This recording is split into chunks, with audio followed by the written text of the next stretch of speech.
back to YouTube Daze, where we put makeup on, we discuss things that's going on in this world. If you haven't hit the subscribe button, go ahead and do that right now. Hit the likes button as well because that does help your girl out. And I'm running late today as per usual. I really try to stay on at 11 a.m. my target, but sometimes my butt does not get out of bed in time and it's a whole mess. And then also today I was helping my girl, one of our other angels, while she was going live, and I was moderating the chat and everything. I was moderating the chat, and so yeah. So I have a spot right here on my eye. That's why I went live on my phone. I'm gonna show you guys. I have a spot right here on my eye, and it's a cut. Don't ask me how I got the cut. I don't know. So I went ahead and I put some eyelashes on, which just to try it myself. And they aren't very good, but that's because I need one of those things that I had sent back, so I had to buy another one. And because when you're trying to put it on with the normal tweezers, honey, you're going to be breaking your eyeballs and you can't reach all the way over here. So I was like just slapping it on, not even sight unseen, just like doing this. You know, I got tired of people telling me my eyelashes were too big and all this other jacks. I think the thing is my eyelashes are the way I want my eyelashes to be. And either you love me or you don't love me. But to hear people always be like, oh, they're just too long, they're just this, they're just that.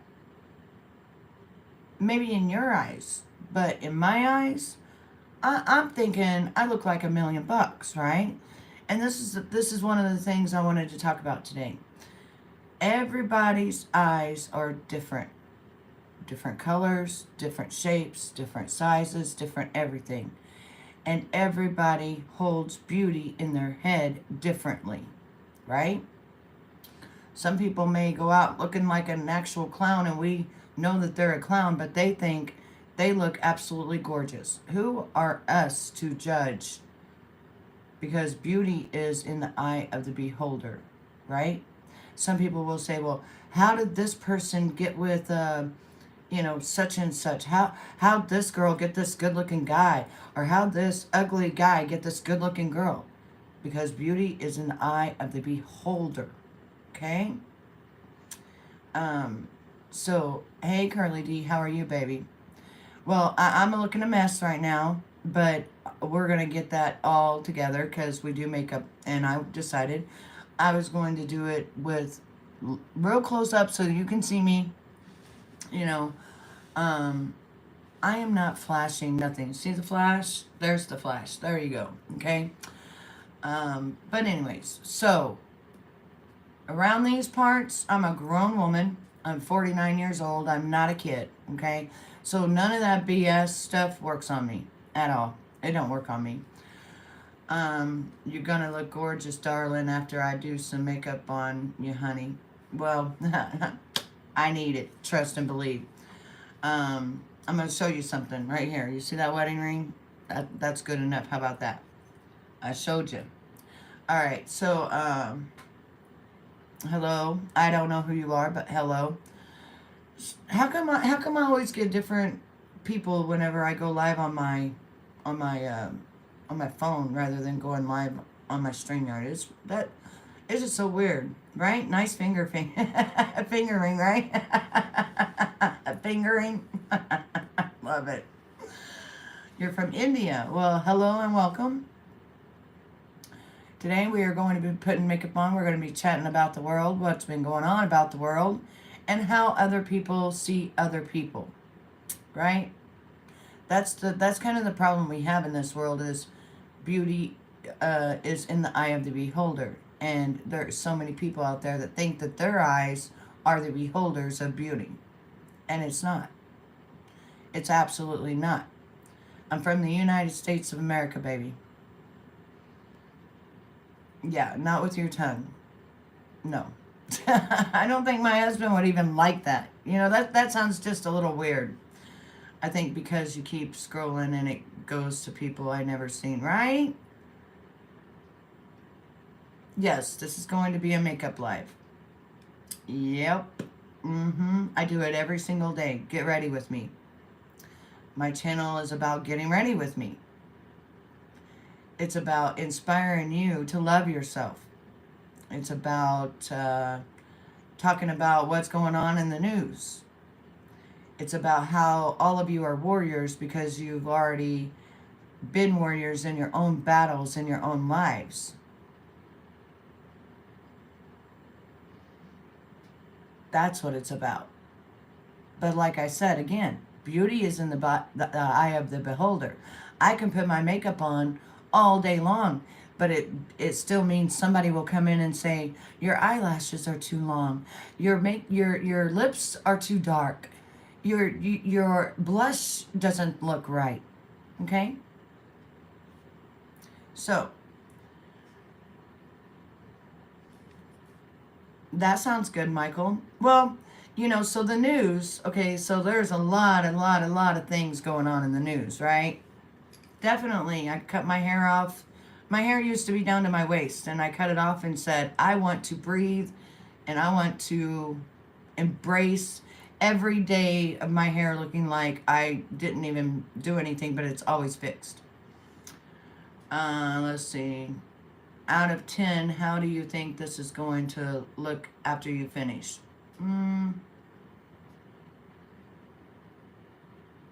I give myself probably an 8 today. Yes. I cut the bob haircut and I said, I want to let my silver grow out. I want to be natural. So that's what I've been doing. And I just got through washing it so it's wet. And so we're just going to talk and put makeup on while it's wet. Please, something haircut try. I am 49. How old are you, video?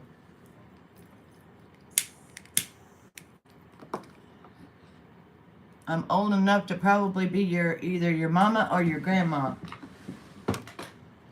One or the other.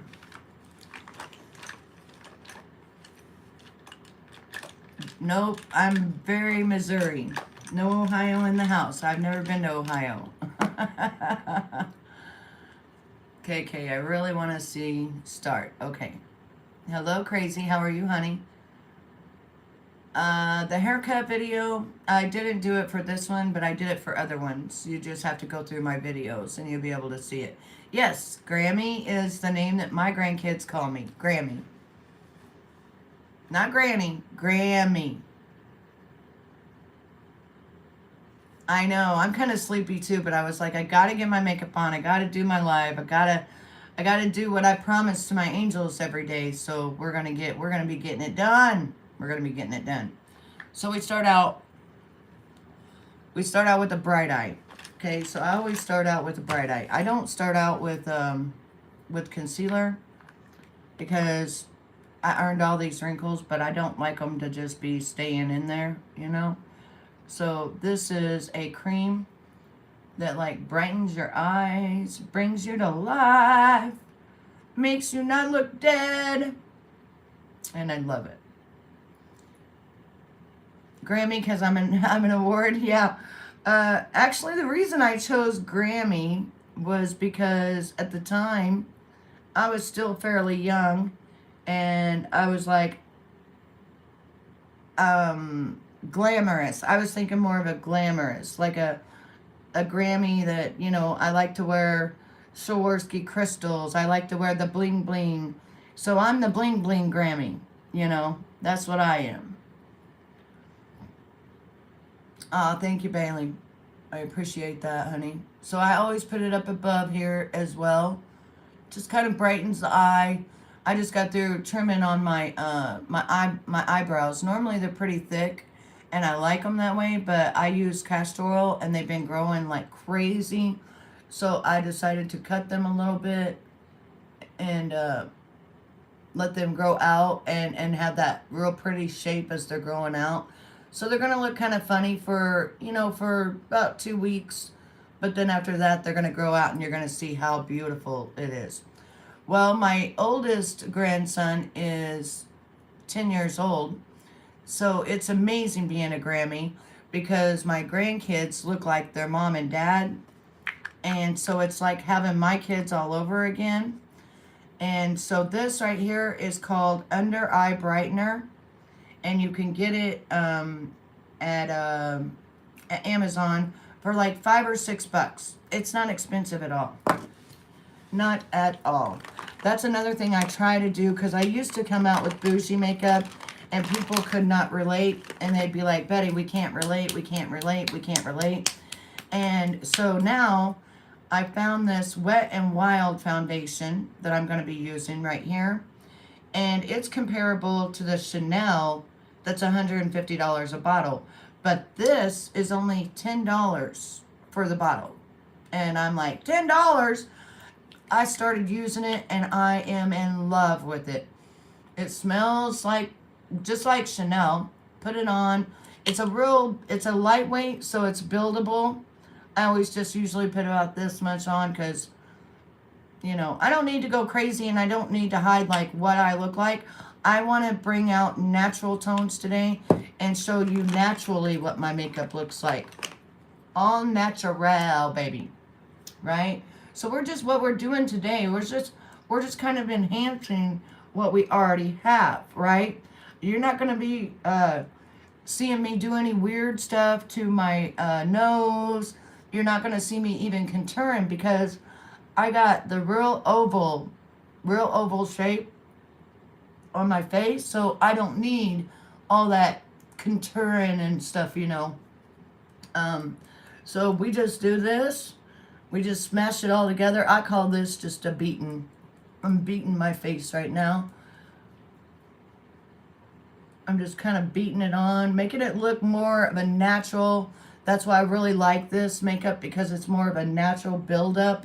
And you ain't got to be looking all cakey and weird and all that. And I was so surprised that $10 at Amazon will get you this makeup. And I'm telling you, it's buildable. So if you want to go out at night and you want it to be just a little bit darker, you know, and more buildable, you can definitely do so. All right, so we're done with the foundation, Wet n Wild, and it's the one that is, it's called Dewy. So as you see, it still makes me look really, really dewy. And you notice that bright eye. See how that bright eye is really just making my eyes look like cat eyes. And I didn't even do anything. We didn't even do anything. Yeah, a lot of people add the bronzers and stuff like that. I'm going to show you a technique that I do that's really, really fast. I don't use the bronzers, and you'll see in just a moment. But notice how just a little bit of brightening eyes and a little bit of foundation, my eyes already look like I got cat eyes. They already changed just that quick, just like that. Boom. We didn't even do anything. We didn't put no eyeliner on. I have tattooed eyeliner on. We didn't do nothing. As you see, we didn't do nothing, and it just boom changed. Now, if you're wondering what these lines right here, these are my actual cheekbones. My cheekbones go all the way up to here, and it's something I've hated my whole life. But being almost full-blooded Indian, I'm stuck with these, and it looks like I have a dip or something, but it's actually my bone. My actual bone goes right here to right here.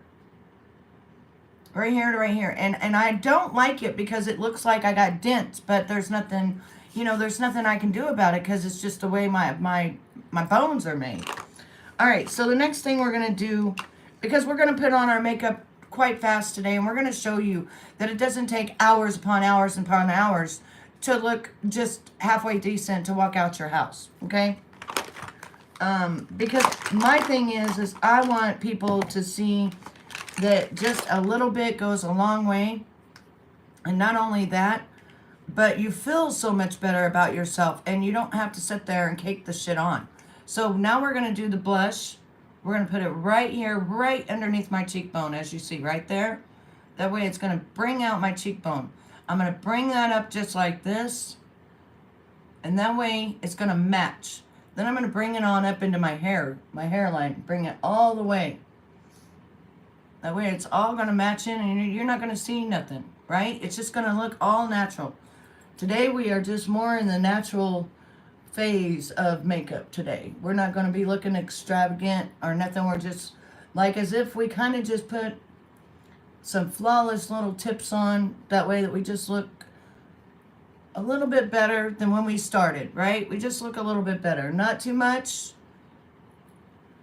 I always put just a little bit more blush on. I really like my blush. Make sure. Okay, now we got our blush on. All right, now, I don't even think we're going to do powder today. Normally I do concealer and I conceal where I tattooed my eyes. I'm going to tell you, do not ever, ever, ever, if a man tells you you can't wear makeup, don't go and be stupid like I did and do your whole face. Get your eyeline, your eyebrows tattooed, top and bottom eyeliner, and your lip liner, because honey, when you get 30 years down the road, 20 years down the road, you know, it starts making your eyes look smaller, and it just really is not pretty. You know what I'm saying? It's just really not pretty. So I use this concealer right here a lot to conceal, but I'm going to go ahead and let it show today, because that way I ain't got to do nothing with my eyes, right? We ain't got to do nothing. So now we're going to work on the lips. We're going to work on the lips. I think lips are also an important thing that you need to bring out your beauty, okay? The way that I do my lips is I'm just going to line them. But I think I might have to sharpen my pencil. But I'm just going to go ahead and line them. Yeah, I need to sharpen my pencil because I need it just... See how it's kind of not really... And now this is Jeffree Star. This is called... It's really weird. It's called Unicorn Blood. Okay? This is called Unicorn Blood. I don't know why she named it that, but... You know, hey. Or I mean him. I don't know. Okay. So notice I got it really fine, right? I want it to be really, really fine as I do this. See you later, Bayla. Maybe you can come and see the ending product. Yes, nice color. Yes, nice color. Yes, I'm going to do some things. I'm going to blow dry my hair. You're going to go with me. And then I'm going to show you how easy it is to fix it. All right, so we're going to start with the lips. We're going to... When we do the lips, we're going to kind of rock back and forth, but we're going to do it with a thin line. Don't be afraid. Just let it rock, okay? You're going to let it rock back and forth, back and forth, back and forth. I am not Jewish.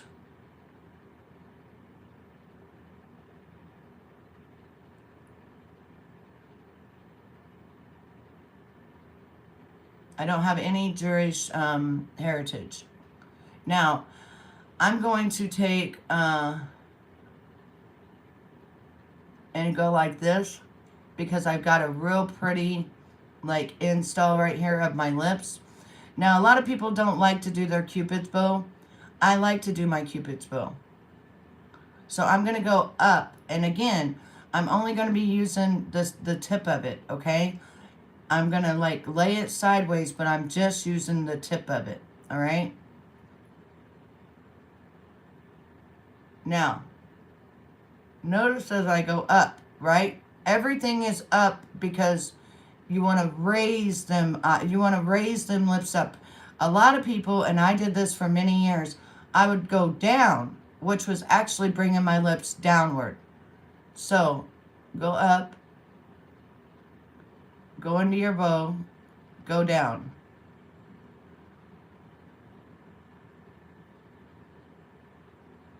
Now, I'm going to really concentrate right here because this is my Cupid's bow, and I really, really like my Cupid's bow, okay? So, I'm going to really, really start filling in right around here, like this. Now, I'm going to do the same down here on the sides and on this side and a little bit in the middle. I'm going to let it rock back and forth, and I'm going to show you. I'm using the side, hey Just Wimbles, I'm using the very side of this lip liner, okay?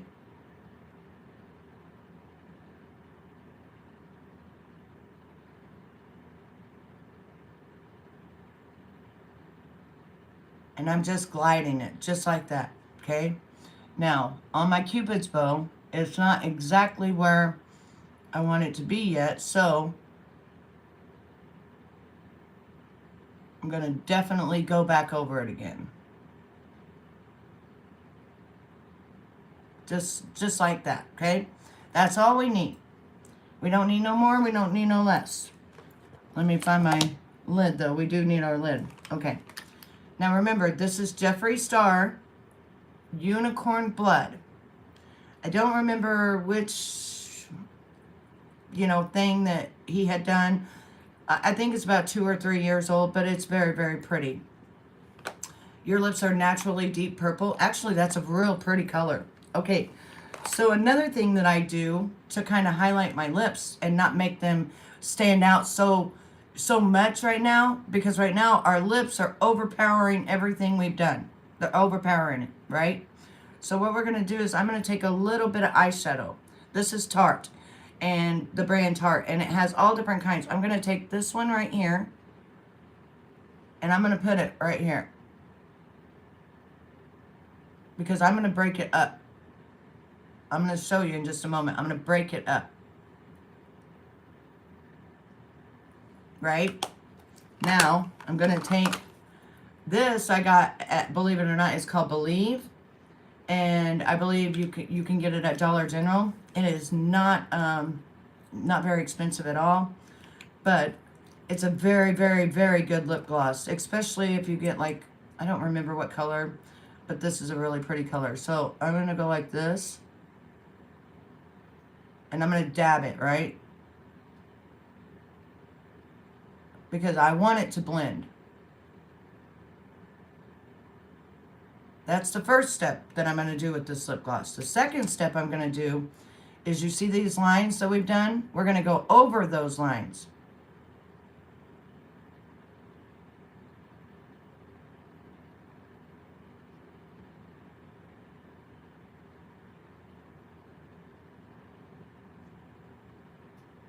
Just like that. Okay? Now, we're going to go like this. Boom. We are already almost there. We're almost there. We're going to put a little bit of eyeshadow right up here. And then we're going to go fix my hair. And then we are done. We're done.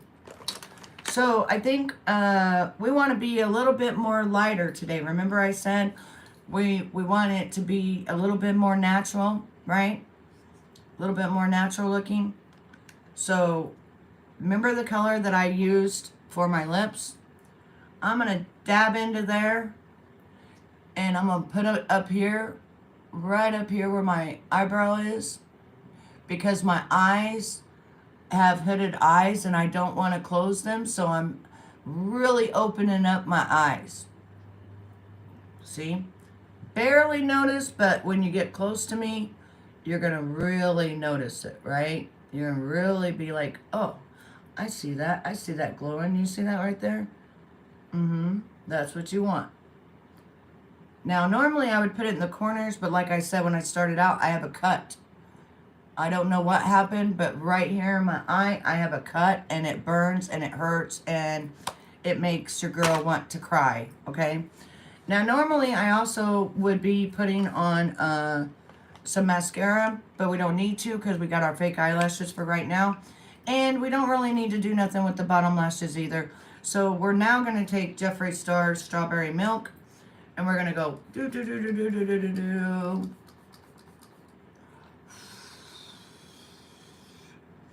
And we're going to keep our makeup in place. Now, another thing that I do with my lipstick, because my lipstick is a little harsh. It's still a little harsh for what I'm looking for. So, I'm going to kiss this envelope. Okay?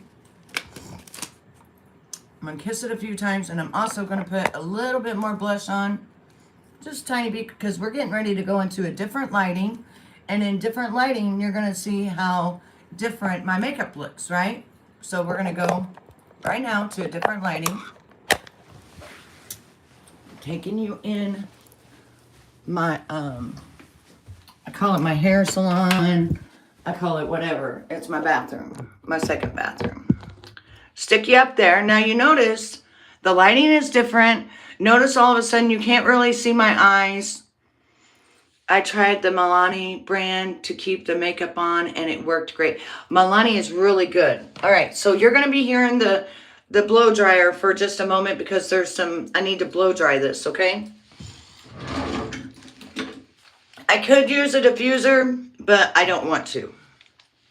I'm just going to use my round brush like this, and I'm just going to pull it down, and I'm just going to make it beautiful.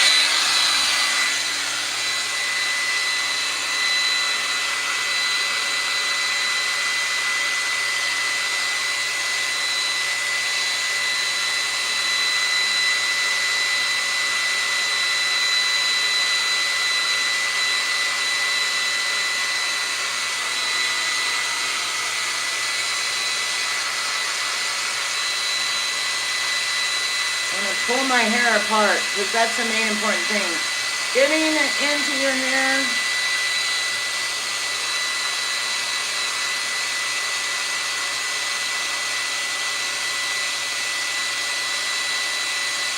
And I'm very easy with my hair because I just bleached it and almost ruined my hair.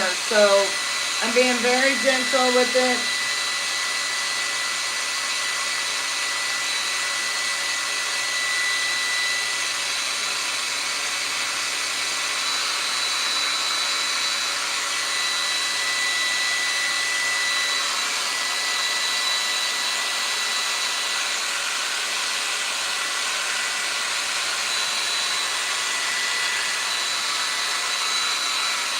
That's why I love this haircut, Curly D, because I don't have to do nothing. After I do this, my hair is fixed for a week, a whole week. I can sleep on it, I can do whatever, and my hair is fixed.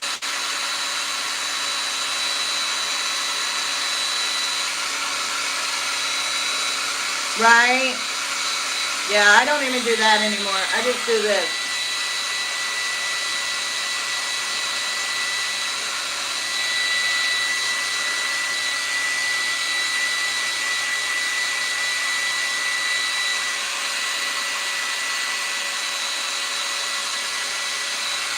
If your hair is dry, use K18 mask. You can get it at Walmart for like $9. It is really, really, really, really good. Yeah, if you've got naturally curly hair, I would just let it grow. I would just let it put some curl up in it, and I would just let it go. Because my daughter has naturally curly hair, and that's what she does.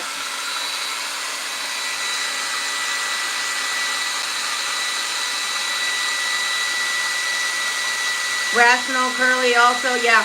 If you get a really good curl up, it'll put them curls into perspective, and if they won't be dried out no more, and girl, you'll be in heaven. You'll be like, oh my God, my hair is so beautiful. You're welcome, baby. You're welcome, honey. I'm not a professional. I just do this to help other people and, you know, just show that you don't have to do a lot to look, you know, pretty. You don't. Because I'm not trying to, like, remake my whole look. You know what I'm saying? I'm just trying to enhance what I have. That's it.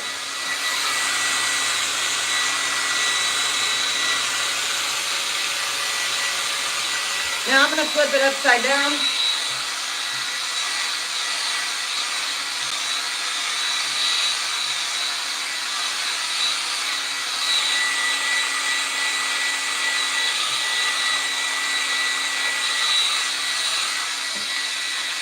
And we should be done. Flip it right back up. All right. And we can wear it however we want. We can wear it just like this. We can wear it just like this. You know, we can wear it however we want to wear it. Once we get it all dry and everything, we just wear it. I usually scrunch my hair in a towel after showering to make it curly, then let it dry. Yeah. And if you use just a little bit of curl, you know, just something that'll, you know, really moisturize those curls, I would tell you to use this right here, girl. I'm not even kidding, because I use it and I love it. Where did it go? You put this on after your hair is wet. When your hair is wet, hold up. Let me get you back on there. It's called K18 mask. And if you go back and look through, I had put a lot of bleach on my hair. I wanted my hair to actually be silver, you know, because it's already silver when it grows out. I wanted it to be silver. It didn't work out because I didn't have, I only had 10 developer just deposits, you know, into your stuff. And so 10 developer did not pull my hair. It pulled it real orange. I needed like 30 developer, but I wasn't going to mess with it any longer because I was just like, I don't want to deal with it, you know. So now my hair is actually ready, and it's actually ready for the whole week. I don't even have to wash it, do anything, nothing like that. And it's ready for the whole week. So I don't know how long it took me to get ready. And as you can see, this is a whole different light right here. You can kind of see I'm just wearing my old pink, you know, Victoria's Secret t-shirt. And guess what? Guess what now? We are done. We are done. Now we can just sit and chit chat, and guess what? I feel like I've made a difference. I feel like I look different. I feel beautiful in my mind, and I feel good, and I feel like that I've accomplished something today. And that's how I want a lot of you to feel. You know, even if you just get up and you put moisturizer, you know what I'm saying? You get up and you put moisturizer on your face, and you know, just do stuff like that. It'll make you feel better. It will make you feel better. But as you see, I didn't do nothing but brighten my eyes, and my eyes look like cat eyes.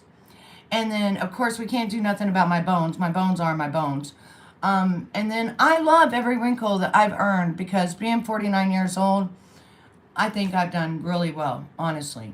I think, especially everything I've been through, people don't even believe that I'm, you know, 49 years old. They're like, you don't look well at 49, and I do. Thank you, Bailey. I appreciate that. And it's probably because I did not do all the hardcore drugs as I was growing up, you know. I stuck with marijuana. And marijuana actually, now that I found out, you know, it cures cancer, it cures all kinds of things.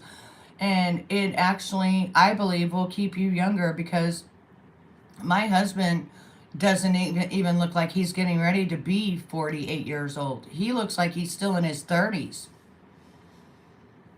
Yeah, the tanning really, if you look like at my skin right there, you can see all these little bumps, you know, from the tanning bed. I wish to God I would have never done the tanning bed. Yeah, that's one of my things that I even worked at a tanning salon, and I would only have to tan once or twice, and people would come in and be like, "What did you use?" Well, nothing, because I only tan like once or twice the whole time, because I'm just naturally dark, you know. But I'm not I'm not Jewish, so I don't know what you mean. I don't do the religion thing. You know what I do? I believe in my Heavenly Father. I believe that God sent His only begotten Son to wash away my sins, your sins, and other sins. I have been dead, and I have been on life support with 0 brain activity, and I have been to heaven. So I know that there is a heaven, and I know what it looks like. A person I know did fake tanning, and it looked green, faded into it. It depends on what colors you can get. I don't even know. They haven't really even said if fake tanning is good or not. You notice how it turns turns you orange and stuff like that, you know?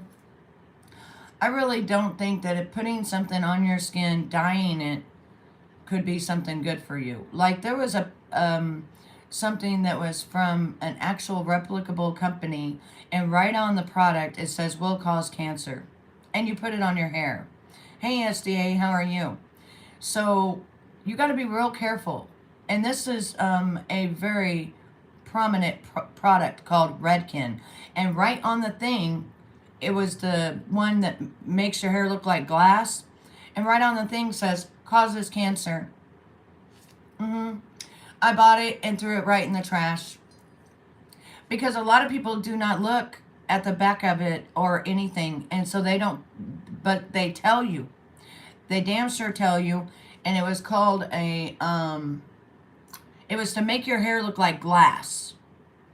I will never forget it. It's like in a clear bottle and it's got like pink, like a pink sticker, you know, that says Redken. And I don't know if it's like, it's supposed to make your hair look like glass or it's supposed to like give you that high shine, you know. I don't know. And I guess it was causing, you know, cancer, that they actually started putting it on the package and still selling it. I kid you not. Follow the money. I love my cigarettes. I'm sorry that you don't, but at least I smoke in my office. I do not smoke around my children. You know, like I do not smoke around people that do not smoke, type of thing. And I stay in my office and I shut my door and I have a door stopper that keeps everything away from me. Now, I didn't want to start smoking. That was something that my grandpa had me start doing. And unfortunately, it's the hardest thing to quit. And if I could, I would in a heartbeat. I know when I was in the hospital and stuff, in different surgeries that I've had, you know, they give you patches. And it seems to work when you're in the hospital. But then when you get home, it's like, that's the first thing that I want, you know, and I didn't even want to smoke cigarettes. I don't like cigarettes.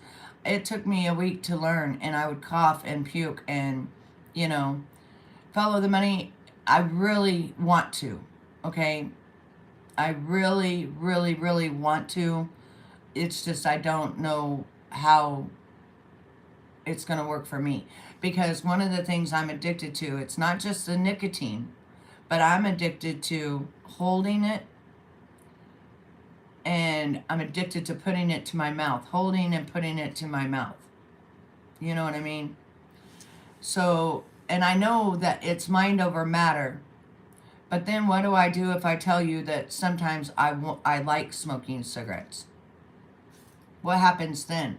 What happens then? Because if I like it, even though I don't like it, it's a love-hate relationship. How do I explain that? It's a love-hate relationship. I hate it, but then in the same token, it's like, if I have a cigarette sitting here with all of you, I don't feel so,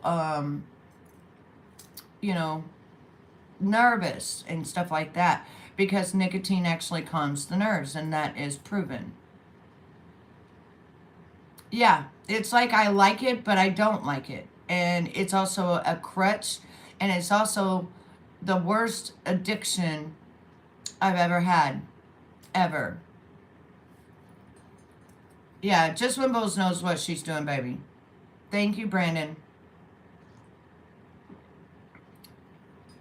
I saw what was going on, and she took care of it, so I didn't have to address it, because I don't want to address all that stuff that people, like I said, beauty is in the eye of the beholder, right?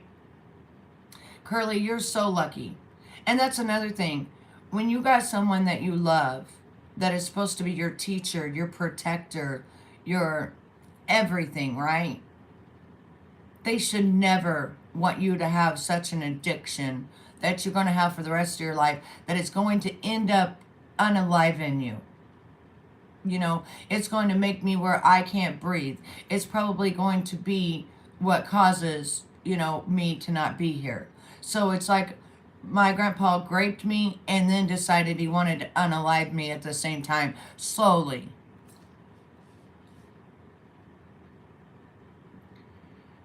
That's the problem, though, follow the money. It's like I want to, and then I don't want to. And so I'm gonna, and especially I want to, because it's a big reminder of something I can't see. I seem not to break away from my grandpa. You know what I'm saying? It's something, and I want to.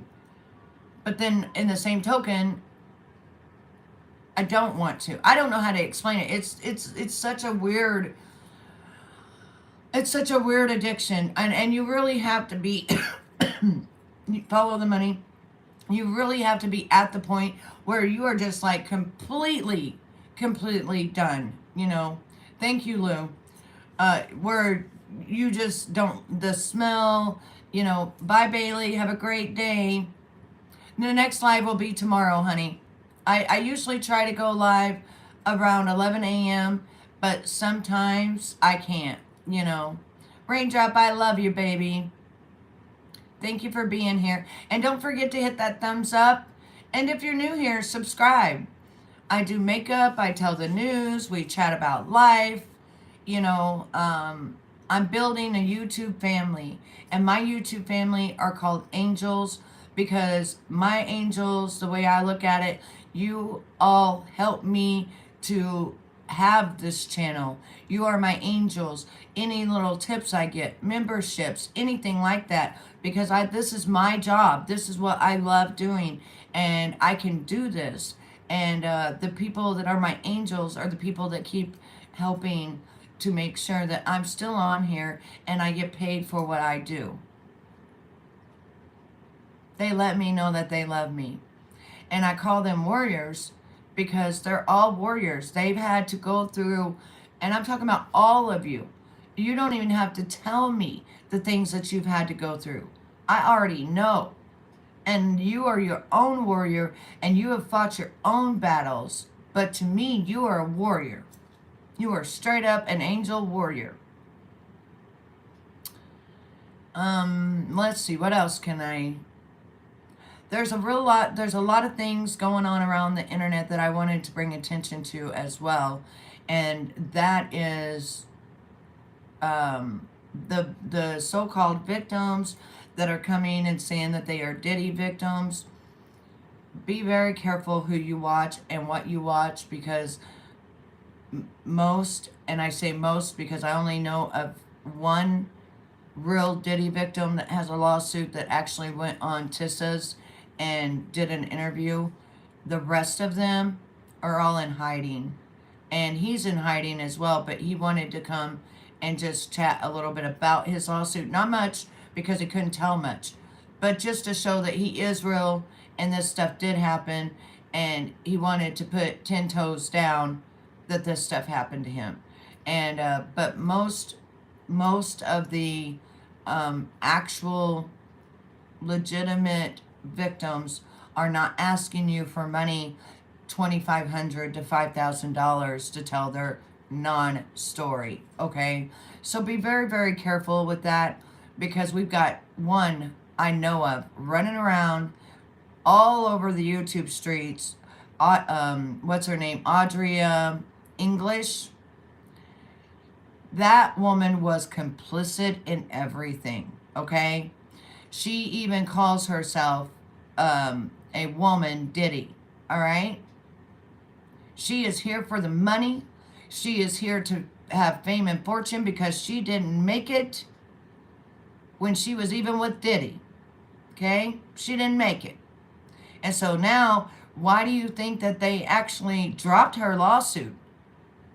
Because they found out she was a liar. They found out she was a liar. And that was a woman that dropped her. And once you get dropped by a high-up lawyer, you ain't getting no other lawyer. They'll take your money, but you ain't going nowhere. You ain't going nowhere. And then she put Misha up into coming and telling lies to make her look like she's a liar. And Misha went along with it. But Adria is the one that trafficked Misha over to Diddy's. And her story is real about Diddy, but not about how she met him. And she's not the girl in the picture. She's not the girl in the lawsuit. All that's a lie. And Adria wanted it to happen that way so nobody would actually believe her, because Adria was pimping out a damn minor and even had a damn apartment in her name, if you want to get down to it.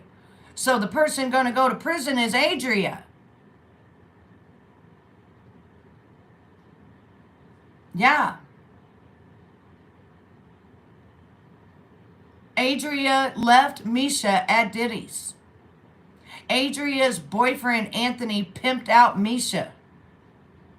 There is evidence of her being a prostitute. And Misha kept being with Adria because that was her way of having a witness that she was there, because that woman left her there as a child and she looked up to her. And so she also came and came in and said this whole story that Adria wanted her to say. That way, when it all came out, it would make her look like she was crazy and not telling the truth on anything. And Adria just could keep on keeping on. Don't give that woman one click, one view. That woman was complicit. That woman got paid. That woman was paid to dance, and that woman was paid to do what she did. Paid. Okay? We can't help it that Diddy didn't put her on to music, didn't put her on to dance. It was Blink Twice. It was. And that yellow snake in there, it has no venom. Okay? So that was just part of the movie they threw in. That yellow snake has no venom.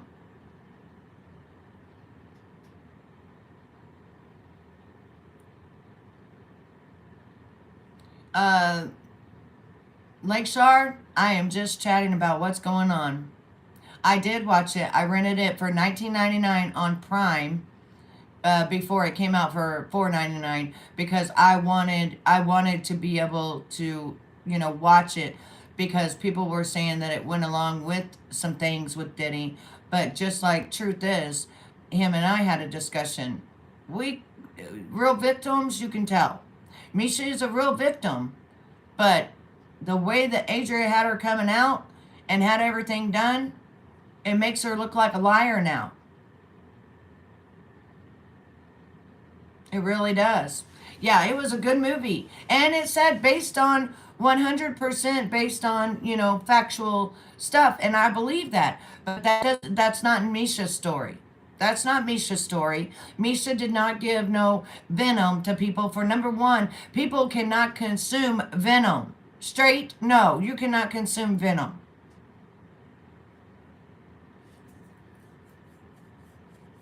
I haven't watched it either, Curly.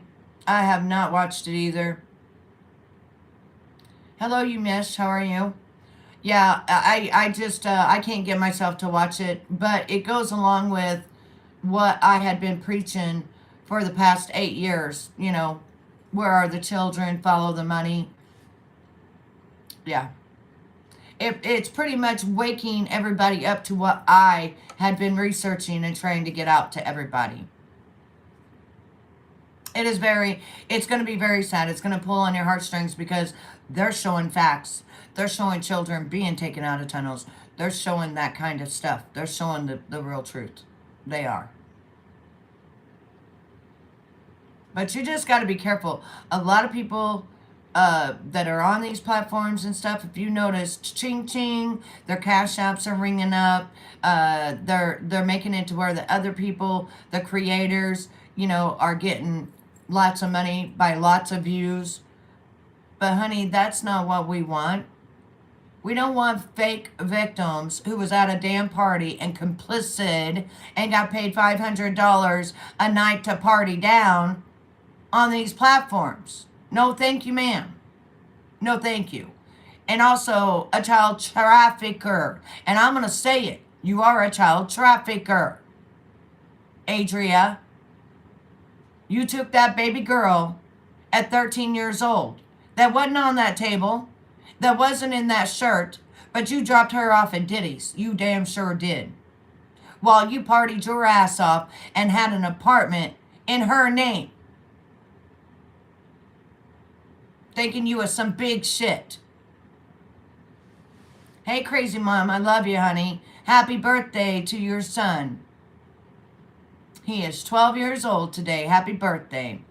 I don't take my eyes off my grandkids when I babysit. Mostly me that babysits. Don't even trust daycare. That's right. Amen. You ain't kidding. Not this day and age. Baby. Just like the woman that married a monster.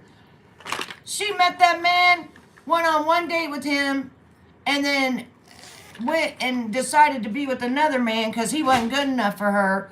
And then she gonna move out with two babies, a 5-year-old and a 2-year-old, and then tells that man, "Can I stay with you?" And he says, "No, oh, you gotta marry me." And then she marries him and has babies with him, and starts making this channel about glowing up and about, leveling up and all this other stuff about being a housewife.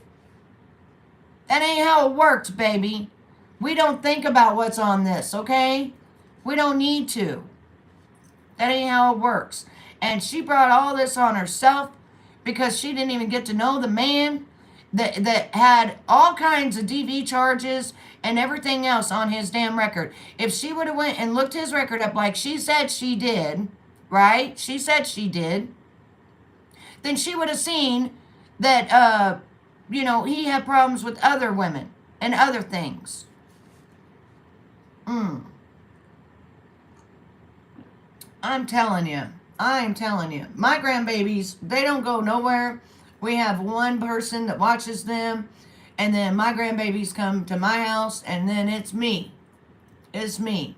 Yeah, you can't trust schools. You got to be so careful. You got to talk to your children even about the damn schools. Like anybody ask you to touch you in your swimming suit places or anything like that. That's a no. That's a big fat no. That's bad. You come tell Grammy. You come tell Mommy. And we also have code words for certain things so that when my grandkids ever come and say something, there's a code word and only they know it and we know it. And then we know that, that was done. But let me tell you, no. Very scary world. We did. We got to go out and play. We got to ride our bikes until dark. What did you have to do that for? And now, wouldn't you be terrified to have your kid ride a bike till dark? I'd be terrified to send my grandbaby out there and be like, "All right, baby, see you in about 15 hours. Mm-mm. And half of the schools, listen, the teachers are overwhelmed, they're overworked, they're underpaid, and some of them like it and some of them don't, and some of them are teaching kids that shouldn't even be teaching kids, let me tell you. Right. Oh, no. What'd they do about that? I would have took him out, and I would have called the police. Did you? Yeah, you called the police. Okay. What'd the police say? Because that right there needs to be nipped quickly. Quickly. Mm-hmm.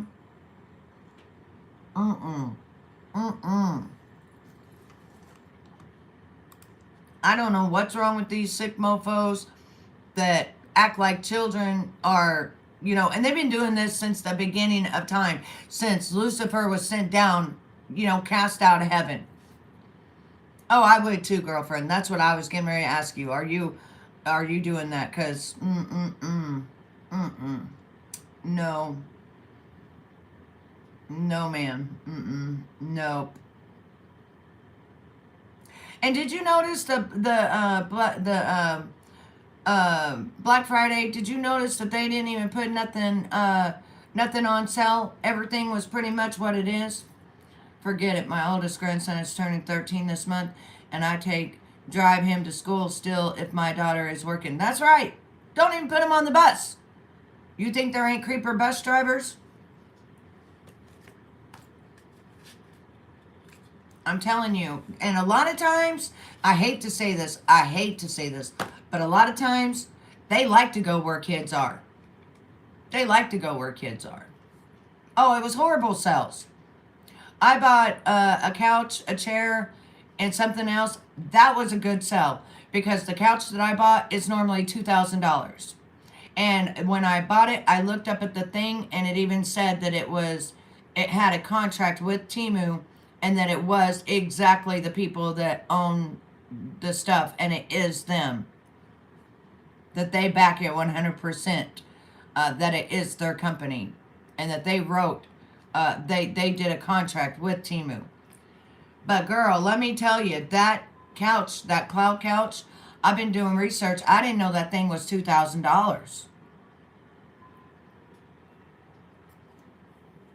Right? Mm-hmm. It's $2,000 normally, and then Amazon wanted 800-900 for the same couch, and I was able to get it for $525. Now, I think that was a hell of a deal. That's just me. And then the beautiful chair that I got was like 74. And then the two bar stools that were leather that I got, they might be pleather, not leather, but pleather. Nice, decent stuff. Two of them for $50. That is a good deal. Those two things are good deals. Not only that, but when it comes, I'm going to do a live video of him putting it together. And then I'm going to do videos of what it looks like after. So it also gives me content. I am from my mama originally, but I am in the United States. Amazon is getting pricier. And did you know that I could buy something from Shein 3 times cheaper than I buy it from Amazon? I'm just getting to where Amazon is just getting very pricey for me. And I'm an Amazon girl. That's okay, baby. Happy birthday to your son. Have a fantastic day.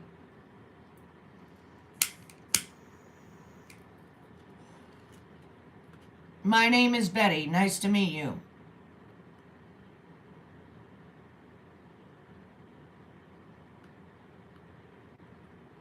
So I'm not going to stay on here. I just wanted to show you a quick little way to put some makeup on, make yourself feel good, and to remind all of my angels that I say I will do it every day. I'll do it every day. I keep my promise. I'm sorry I'm late. I'm so sorry, but I ate me a gummy last night, went to bed, and did not wake up. Did not wake up in time. But then when I did wake up, it was around the time for me to go live, and one of our angels was live, so I went to, show support to her, and that is Princess Paris Gotti. My star sign, I am a Leo, if you're asking what my zodiac sign is. That's another thing, Curly D. I've been noticing the prime is going up too. Yes. Yeah. And then I'm wondering, is it even worth it? Like, yeah, I might get it in 2 or 3 days, but like, is it even worth it? I don't know. I just keep going back. I just keep bouncing back and forth to myself, of what I think is good and what I think is bad. But I just don't think that people really had any sales except for, like I said, the couch.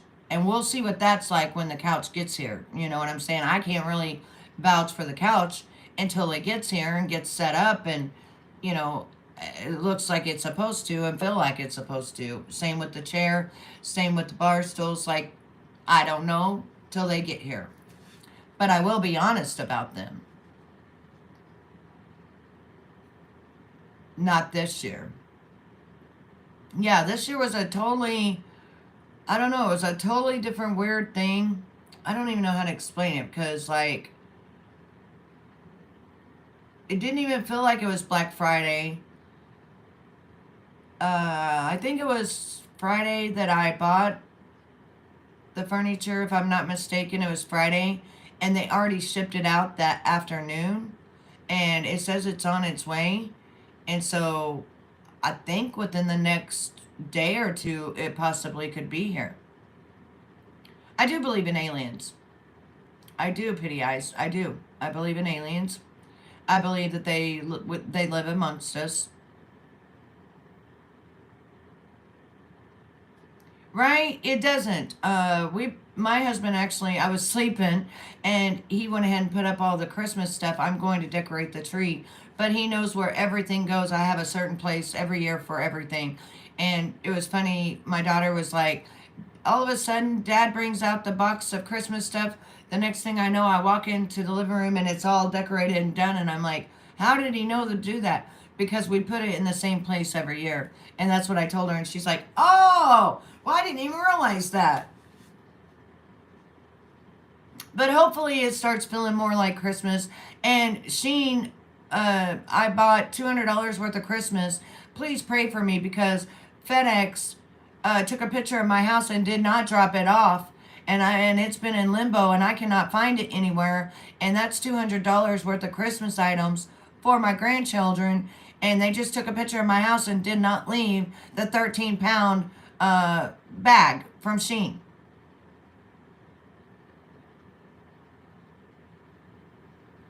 Yes, Diana. It's very interesting. But I have never, not one time, had FedEx not deliver my packages. I have never, not one time, had any problems where I'm at. And, yes, it's an actual, it's not what you think, but yes, it does exist.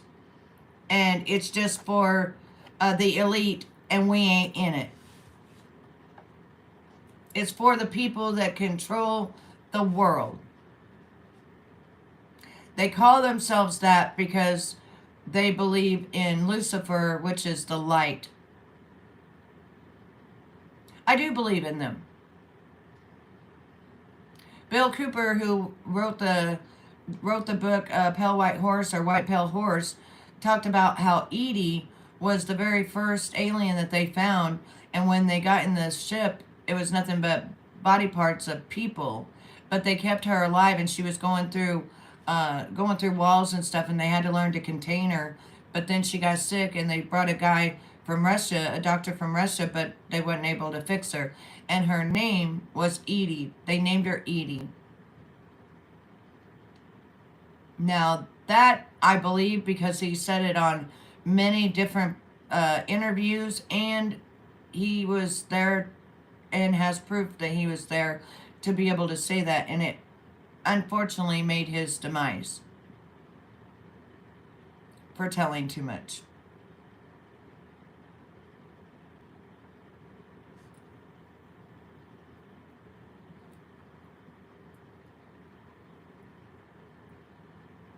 So let's see what else is in the news, because that's what I was looking for. What else happened?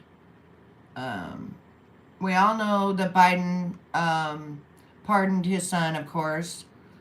But you know what? That doesn't help his son, because his son being a crack addict, and it being on the videos and I seen the laptop, all the stuff on the laptop, when people kept saying that it wasn't real, it wasn't real, it wasn't real, and I seen it for myself, and I seen his private area more than I care to ever see. It's gross. By him pardoning him, he is not doing his son a favor at all, because his son's not going to stop. If you keep giving in to your kids and you keep buying their way out of whatever situation, you're just leading him to his demise anyway. You should be putting him into a actual rehab facility for a year if you gave a shit about your kid. Or have them go to jail for a year and get clean. But of course, no, we can't do that. Plus, I don't even want to talk about him because he's a whole pedo. And that's my story, and I'm sticking to it, so. But I have stuff to back that up. And I'm trying to see what else we got in the news here.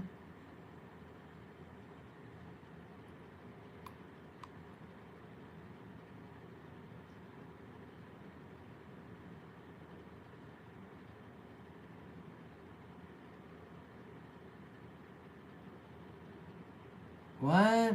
Okay, this is weird. So, British lawmakers vote to legalize assisted dying after emotional debate. That's a hard one. Hey, Margaret, how are you, baby?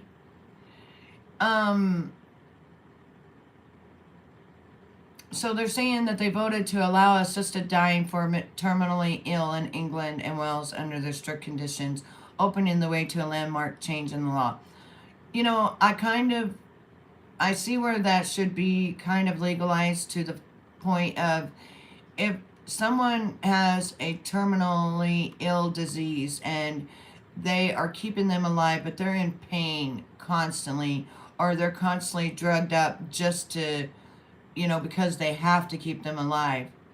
Honestly, I think that if they want to be done being with the pain, dealing with everything that goes with it, and they know that there's no cure, and they know that there's nothing to help them, I believe they should legalize it so that they can actually leave peacefully, say goodbye to all the people that they love, and they not live in agony, the same as we do with our pets. If we see our pets in agony and they have cancer or something's really, really bad with them and we can't fix it, a lot of times, if you see that your pet is in real bad shape and can't breathe, can't move, a lot of times people will put their pets down so that they don't have to let them live in agony. Right. And I think it should be on a case-to-case basis. It should depend on what actual, and I think that's what they're talking about, but it should depend on what actual terminal illness do they have. Are they in pain? Are they drugged up all the time just to be able to keep their eyes open, right, Curly? And you did it out of love. You didn't do it to be mean. As long as they are mentally capable of making such decisions, or if they are just too far gone, they should have. Yes, that's my thing on it too. And I think eventually they might bring that to the United States, because I've literally seen people have to live and they crying in them nursing homes, and they dying, and no amount of pain medicine could help them, no amount of nothing, and they got holes, bed sores, and their whole room stinks, and they're begging, to that their time is done, and they're in their almost 80s. Why keep them like that? It was so hard for me to see that. One of my patients, he was a dentist, a sweetheart, but he had a bed sore on him this big that went all the way to the bone, and it smelled like death. And that man was incurable of cancer. They were still doing radiation on that man. He couldn't walk. He couldn't get up. They would switch him from side to side. But even just that sore all the way, open all the way to his bone, is enough pain to make you lose your brain. So I think before they put him into the nursing home, they should have a thing in America, and they should have a law. And if that person doesn't want to go to the nursing home, or if that person can't speak, and they don't want them to be brain dead just being in a nursing home, and you know what I'm talking about, because they'll make you just be alive, and it don't matter if you're alive in here or not. Your body has to stay alive. And I think that's where families should come in, and families should be able to say, okay, we don't want this. We love, our family member, and, we're going to go ahead and pull the plug, and we're going to go ahead and do it peacefully. I've told my family I'm not to be left on machines and crap. I'm serious. I don't want to live like that. As a birthday present to myself, I'm signing a donor DNR on my 60th birthday. And that's another thing I really have been telling my husband about this last week. We need a will, because nothing that we say or do is going to hold up unless we have a will that is actually registered with the courthouse, so our kids don't have to fight. Say that we both died at the same time and we ain't got nothing. Everything we got is going to go in probate except what's already TOD'd. And you know how horrible that's going to be for our kids? I told my husband, I don't want that. We may still be young, but we need to start thinking smarter. And we need to go ahead and start getting our will ready, because God doesn't tell us when our expiration date is. And you could just be standing and having a heart attack. Just like my gallbladder almost exploded inside of me. Like God, we don't know. We are not promised. My husband could be driving home, and the reason I'm saying this is because my dad's gone, because he was driving to a little old lady's house to till her garden with his tractor and stuff, and one of the people who knows him crossed in his lane, pulling a trailer as well, and unalived my dad on compact. Boom, between the trailers and the trucks, it was like 150 miles per hour. Thank you, Amanda. I put my makeup on today, and we did it real quickly, and I showed them that we just wanted to just put a real simple, real pretty, like glowy like look is what we wanted. Right.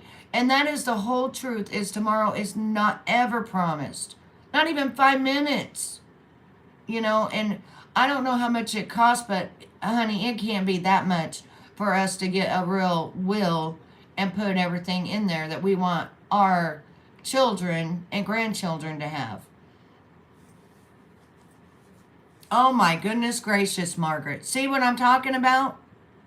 It doesn't age, that's what I'm saying. Even kids are having heart attacks. See, Curly? And that's almost like the number one thing that's like a immediate.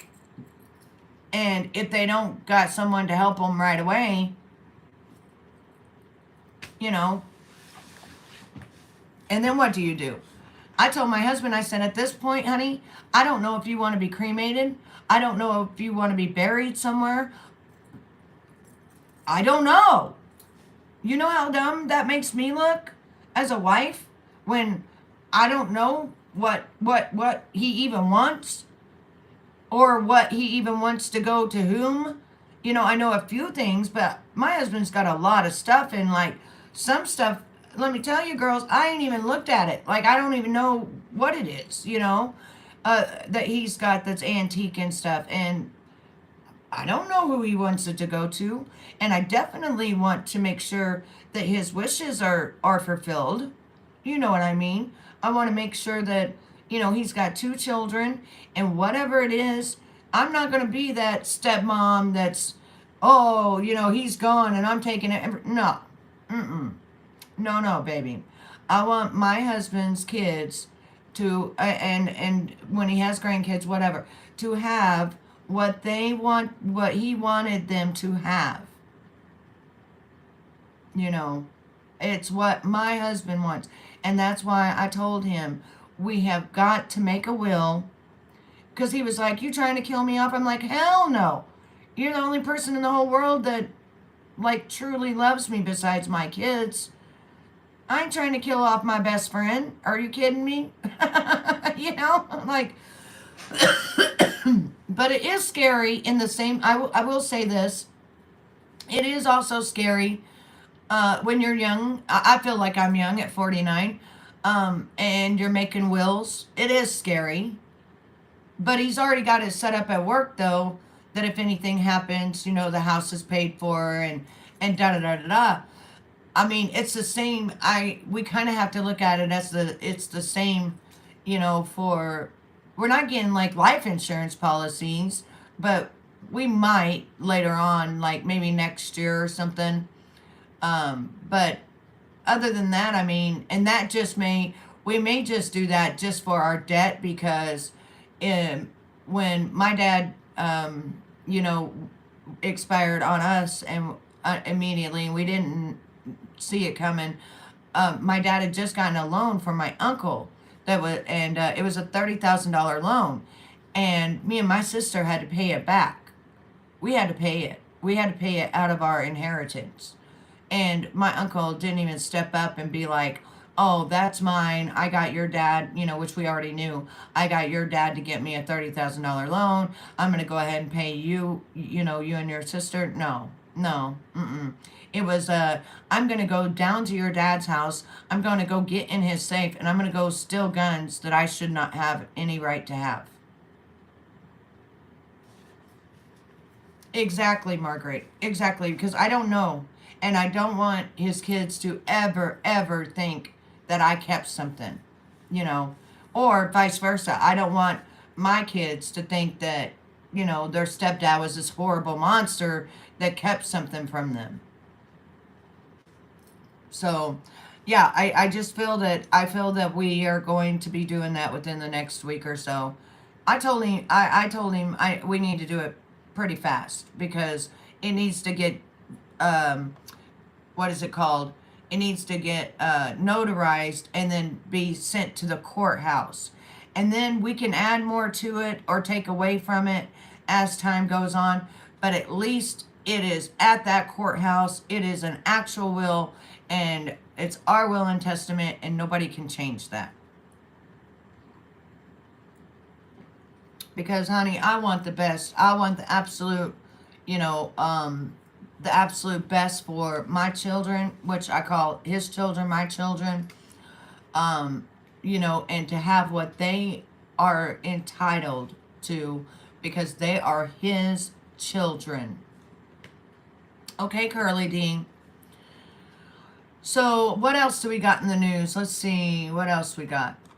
We're going to talk about a few more things, and then we are out of here, and I appreciate every one of you. Please click that thumbs up if you love me. Please click that thumbs up. Please hit that subscribe button if you are new. On this channel, baby, we go over everything. We really try to pull you up and let you know that you are worth something, okay? And that somebody in this world loves you, and it's me. My husband had several guns, and I gave them to our sons. Everything else I kept, and I will leave it to them when That's right, Margaret. Exactly. She did? Good. Good. Good, good, good. I'm so glad. Sarah Boone got life, everybody. Sarah Boone got life. Susie Orman talks about the smartest way to go about life insurance based on your needs. Definitely recommend. I canceled my Gerber life for my daughter and moved into IRC because of watching her. Yeah, my daughter had put a Gerber one for my grandson, and she took it out and changed it to something else as well. But thank you for that. And I will see. I don't think we're not really thinking of the insurance right now as much as we're thinking of the will, and then we're going to think of the insurance because whatever debt we have, we don't want our kids to have. So that's what the insurance would be for. Tell me, where do I find her letter at? Whoa, whoa, I got to read this. Hold on. Hold up. Oh, I got to be, oh, it's probably going to send me to, let me see this. Oh, we have got to do this. I got to see this letter.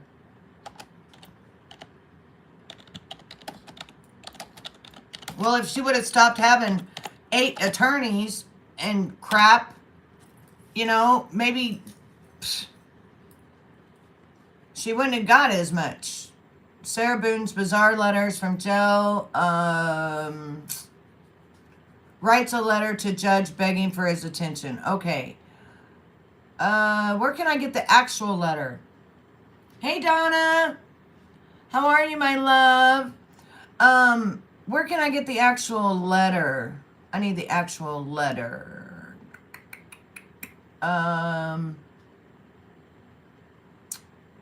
Shoot. I want to be able to read it myself. Where do I get it?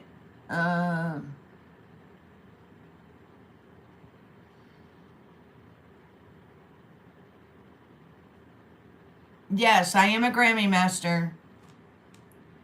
I want to change your name. It's a weird name.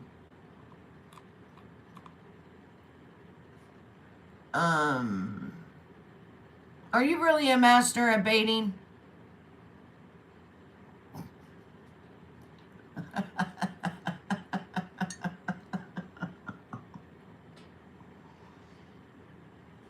Okay, I see all of these things, but I don't see.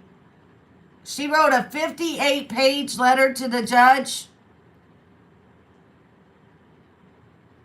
What?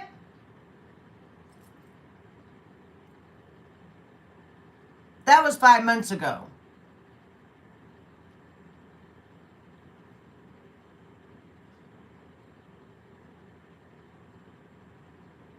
Okay, I'm not finding the new letter. Hang on. Hold up. Let me go find the new letter.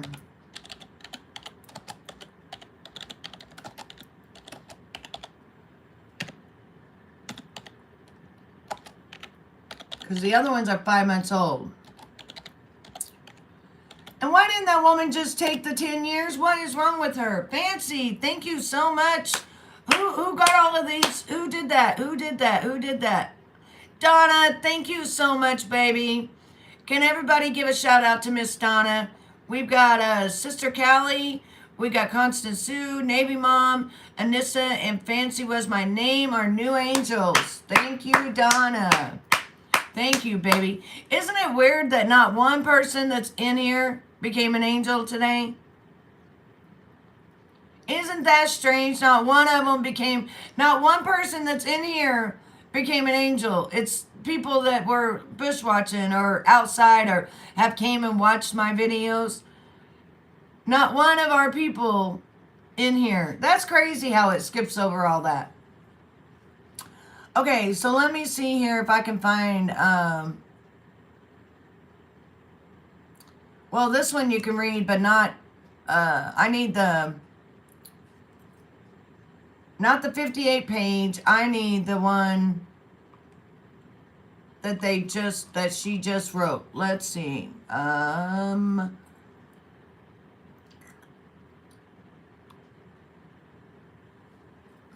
Let me see. All of this is like a month ago. I'm not seeing. Are we talking about a month ago? Are we talking about right now? Because she evidently wrote a 58-page letter to the judge 5 months ago on representing herself. And now I'm not seeing anything after, like anything recent. I'm just seeing all these. Is that what letter you're talking about? Because I'm not seeing anything at the sentencing today. Okay, let me see. Let me see if I can get that one.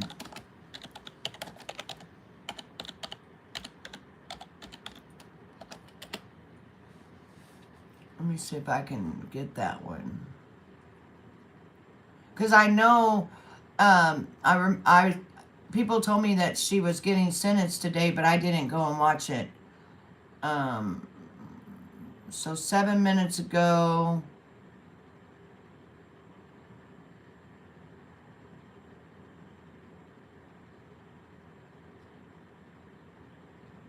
Why am I having such a hard time here?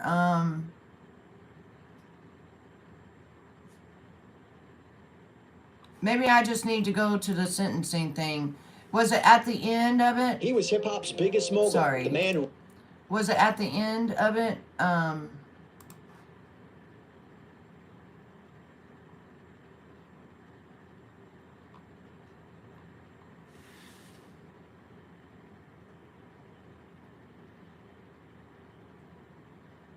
Yes, that's right. Make America great once again. Get us out of poverty. Okay. Did she read it? Did she read it? Did she read it to the judge? Did she read it? Because maybe I can put in Sarah Boone reads her letter to the judge. Did she read it?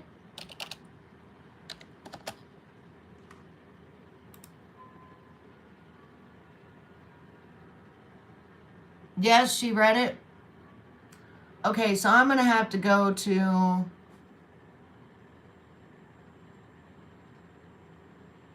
because it's showing up all this old stuff. It's not showing up the new stuff. She wants a. It says that she wants a new trial over misconduct.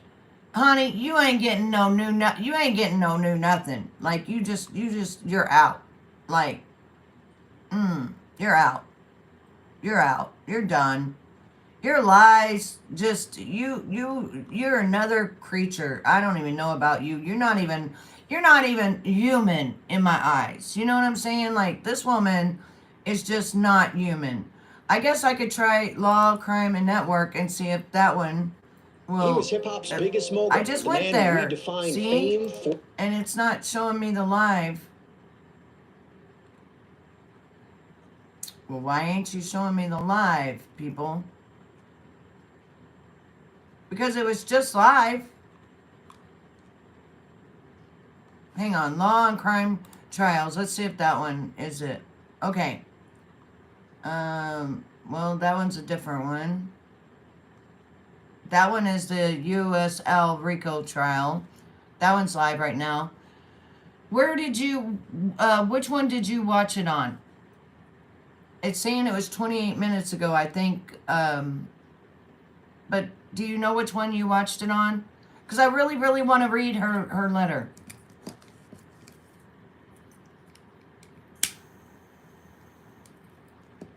And you can't tell me that she got too drunk and forgot he was in that suitcase and went to bed. No. She, with him putting his hand out, trying to get out, and her beating him with a bat, she didn't want him out. No, I knew she'd get life because she wouldn't stop. She wouldn't stop the charade and the shenanigans and seven attorneys. They were sick of her.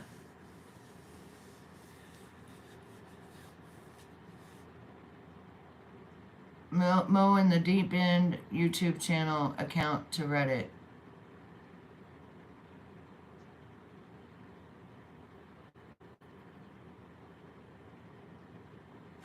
I don't know.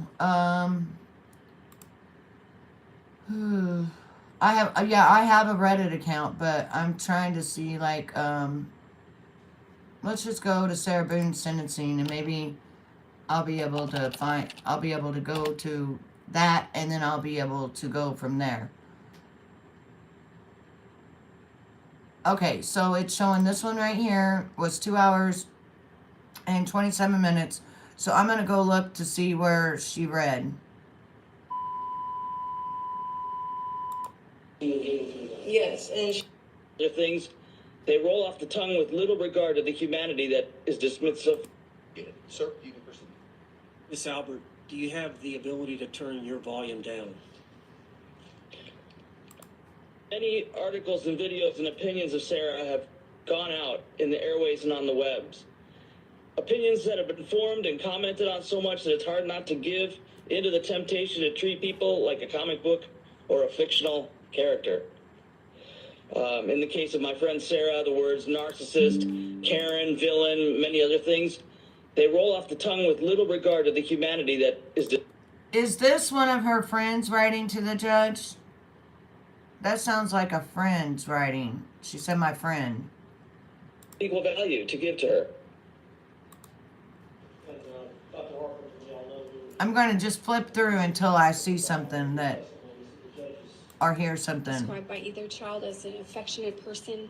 He was somebody that was there for her at sporting events. And, okay, so right now they're doing the victim's family. The victim's family. Okay, so a few people speak before, because right now we're at the victim's family.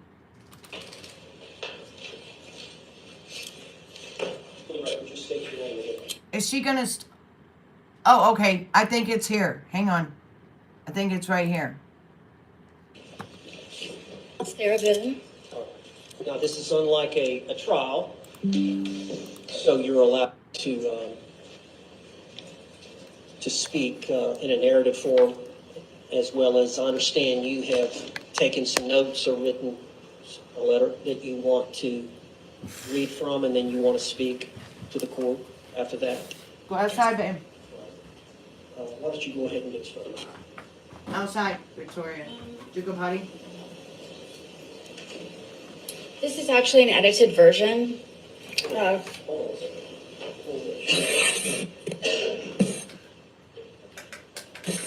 Can you not get the right letter?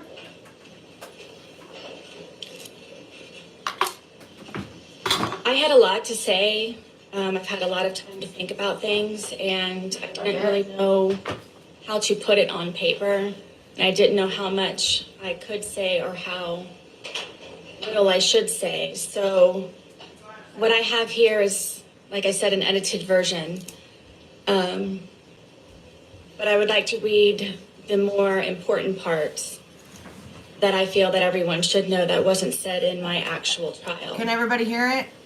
Put it And on top of what I have on paper, I have, this is just the tip of the tip of the tip of the iceberg. So I wanted to read this, and then if I may, I would like to address everyone in my apology on top of my statement. You may proceed, ma'am.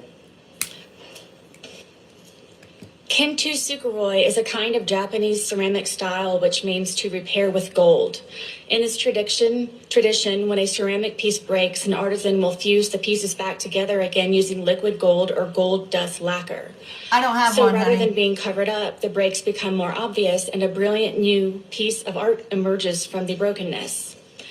It embraces flaws, weakness, and imperfections, and also teaches the essence of resilience. Every crack in a ceramic piece is a part of its history, and each piece becomes... You're fine. I do have a fan page if you'd like to become a fan. All my links are in the description below, or, you know, where you can see them. Yes, Sister Callie, you are now an angel, thanks to Donna. more beautiful because it has been broken. This is the wisdom of Kintu Sukuroi. In my wisdom and with all of my repairs, then, now, and ongoing, God is, has been, and will always be my artisan. All of my gold is forgiveness. This has held me together, made me shine brighter, and overcome the damage caused by George Torres, the Torres family, the justice system, Orange County Corrections Department, social media, scoundrel detectives, infamy, defamation, ongoing constitutional rights violations, second-degree murder, forced into being pro se. Just as gold is very precious, forgiveness is invaluable.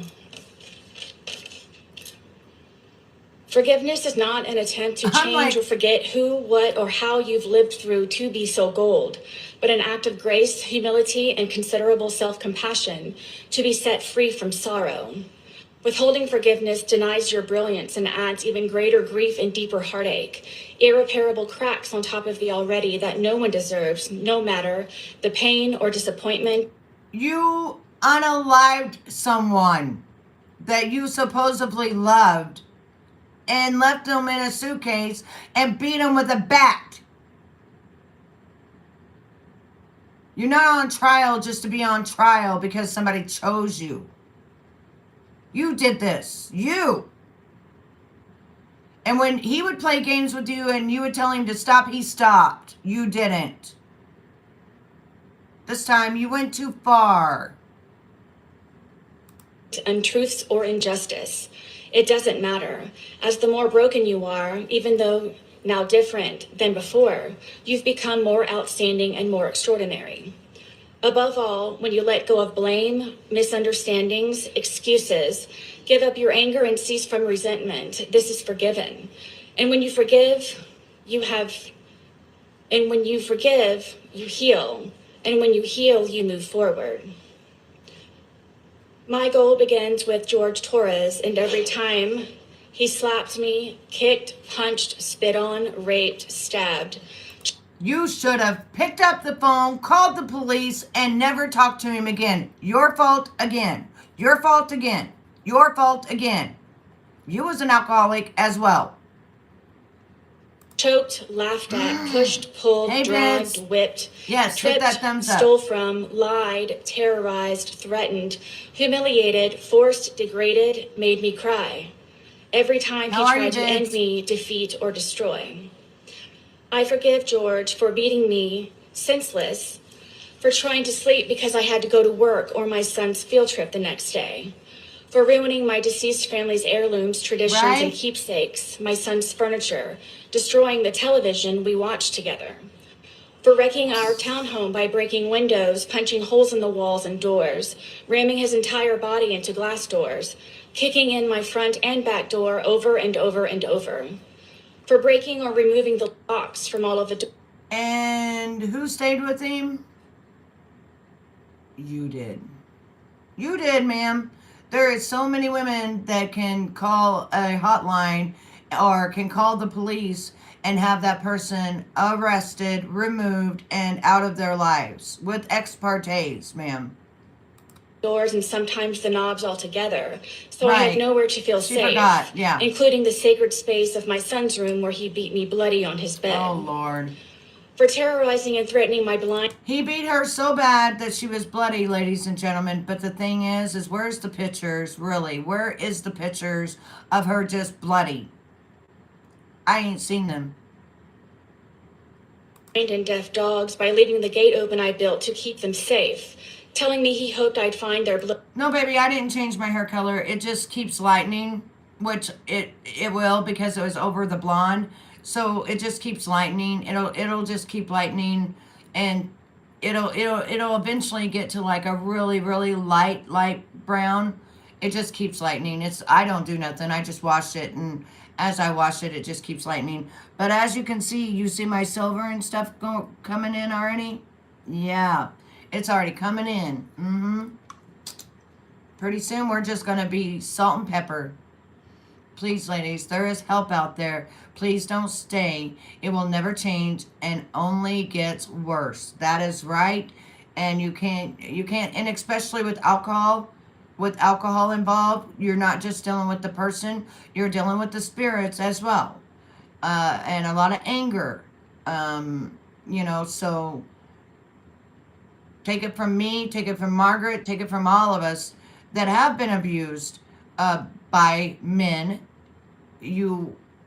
The smart thing to do is to call the police, have them arrested, and then get an ex parte, move whatever you've got to do, change, take your address with you for real, and then be done with it. You don't have to continue the charade on and on and on for how many years was she with this man?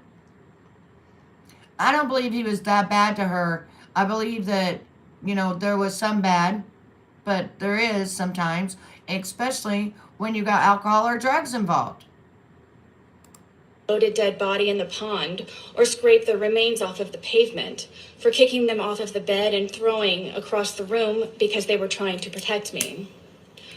For threatening to make me unrecognizable to my son by breaking all of the bones in my face, like his brother Moses did to him after he kept seeing all of the bruises from George beating me, like all of the times their father beat their mother. For all of the drunken rages and fist fights with so many neighbors when wandering into their apartments during hunting expeditions after I had escaped.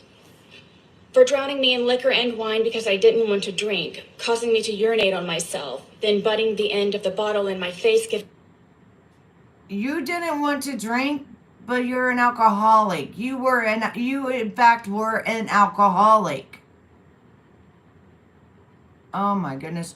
So this victim is being slandered right now with him not here to rebuttal anything that she is saying at all about him. You talk about forgiveness, right? She's talking about forgiveness. She wouldn't be bringing all of this stuff up. You know what I'm saying? If she truly forgave him. She is trying to make people actually feel sorry for her, which none of us do, because we know how to unzip a suitcase and let somebody out. And we don't take ball bats and try beating their hands back in. You see what I'm saying? We don't do that. No, I am not moving. I live where I live, and I'll probably live here until my dying day. Giving me 2 black eyes and a bloody nose. For making me experience what it is to be sodomized. threatening to kill my friend.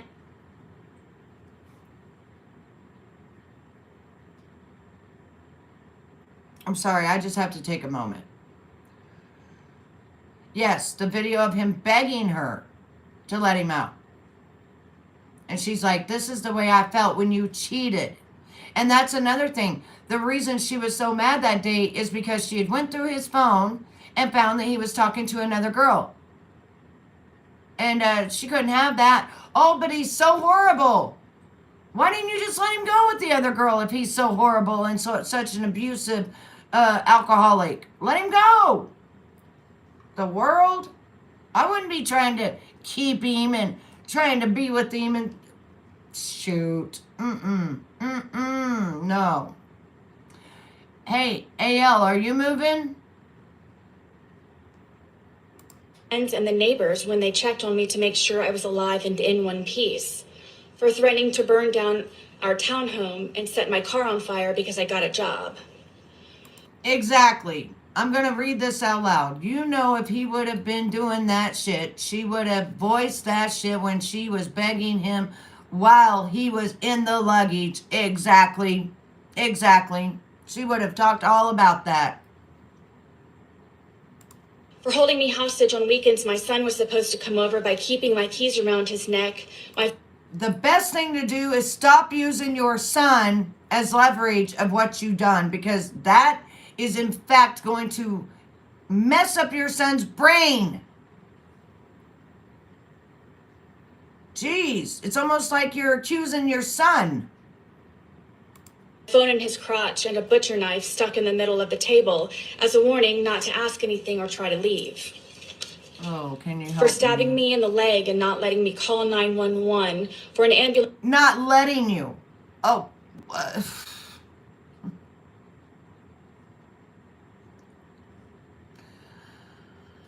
Yeah.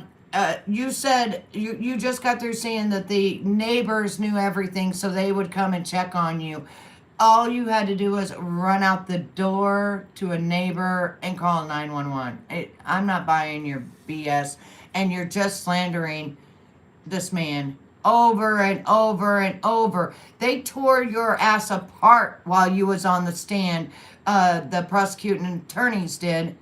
You know, at first your defense was like blah blah blah, and then the prosecuting attorneys came in and tore your ass apart and said, in fact, you were mad at him because he was talking to another woman on social media.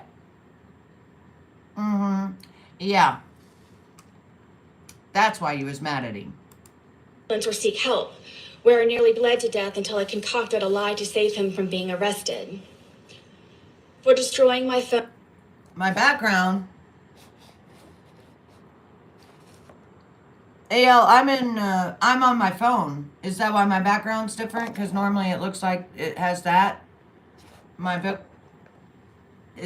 on my phone. I'm not on my computer. I wanted to do my makeup and I wanted you to see all the pores and everything in my face before I started. And that way people could see what it looks like after and how it really works. What do you think is the most annoying quality in men? When they brag about themselves. I do not like a man who sits there and constantly brags about himself. No. With a hammer because my son called. For me experiencing ever being arrested and after I gotta today, fix prison. this side. For beating me almost blind, crushing my occipital lobe. For having me experience what it means to see stars, like in the cartoons, where a character has a tall lump on their head. I had that too, and many times. For dragging me downstairs by my hair in the middle of the night just to sit next to him. For taking my car driving drunk with my debit card to buy more alcohol while I slept, even after I kindly explained the importance of my car to take my son to school foremost, me to work, and he to his batterers intervention classes and probation officer meetings, where I would be forced to sit for hours in the parking lot waiting for him. For causing me so much trauma and pain. How is a person forced to sit in a car when the other person is in a facility? Yeah. When a man brags about himself, I can't. I'm out. I tune out. I'm out. You've already lost me. I like a man that doesn't brag about themselves, and I can see all their qualities and everything that they do, and I can brag about them. I don't like a man to brag to me. And it's also a turnoff when I don't care if you're male or female, you know it all. I cannot stand a know it all where you be talking to them and they one up you. They want to one up you on everything, or they want to use technical words to one up you. Yeah, you got, at that point, I'm out. I already checked out. I'm already done. That's the end of it. Like, mentally, physically, emotionally, I had to be hospitalized more than once. For destroying my reputation and integrity, for my right. How many people do you know run around playing hide and seek and getting in suitcases? Honestly. Yeah, that's a real turn on. a murderer scarlet letter, not letting me feel safe to live, talk to other people, spend. Okay, so this was to the judge. This was to the judge. But it sounds like she's talking to the victim and just slandering the crap out of this man. I mean, it's not bad enough that the man is gone. It's not bad enough that she beat him while he was in there. But now these are her final words about this man that she so was in love with. And wow. I really hope that I'm glad that she is going where she's going and going to stay there, because this is no good. This is not a good person for her son. She is not a good person to raise her son. Exactly, Margaret. That's something you play with children. Time with my son, have a job, friendships, simply go to the bathroom with the door closed, or go to sleep soundly or comfortably. I forgive George for lying, for him trying in so many ways, so many times, to end me with his terrifying love. I also forgive the Torres family, his mother and father foremost, also his 2 ex-wives and daughters, all for knowing who George was. Actually, the mother was with her for a long time, right? The mother of George, because she actually believed what Sarah was saying until court started. Am I correct on that? And then the prosecution started bringing out the other stuff, and the real truth as to why she was mad was because of him talking to another girl. Yeah. She did. She got herself a damn good hiding spot. That's a good one, Amanda. Yes, that's what I thought, Margaret. His mom actually stood beside her for 4 or 5 years until she started seeing the actual truth. How horrible is that? That's a mother. That's a mother that is a good mother. And then now she's seeing the truth. And you know how she probably feels about standing beside someone who unalived her son, number one, but also lied the whole time. Could you just imagine standing beside someone like that? Capable of and has done in the past, his history of violence and where he learned it, then to keep turning a blind eye when I would ask for help. All of his siblings, including Pharrell Torres, who is now on his way to prison for stabbing the mother of their baby in the side of her head. For everyone who knew what George was doing to me, sometimes how and when, but allowed and enabled. I forgive them for caring too late. I hope they all ask themselves while quiet and comfortable in bed at night the uneasy question, what could I have done to stop this from happening to both of them? And after all the time Sarah tried to, by asking for help from all of us and so many times. She's a third party now. Another great contributor of my gold is social media, with its greed, insensitivity, deception, obvious exploitation, and advantageous gain from my criminal case as a whole, and for sentencing me by anticipation as a result of ignorance and hate, conjured and fabricated by the organized crime that is social media, which condemned me in the court of global public opinion since the beginning. My family law case is the new prey waiting to be picked apart and pillaged from me being made infamous by social media in my criminal case. It simply seems I cannot forgive and be forgiven and move forward. Social media has made me a pariah. It has caused great oppression and undeniable disadvantages, especially by broadcasting and manipulating my cases online.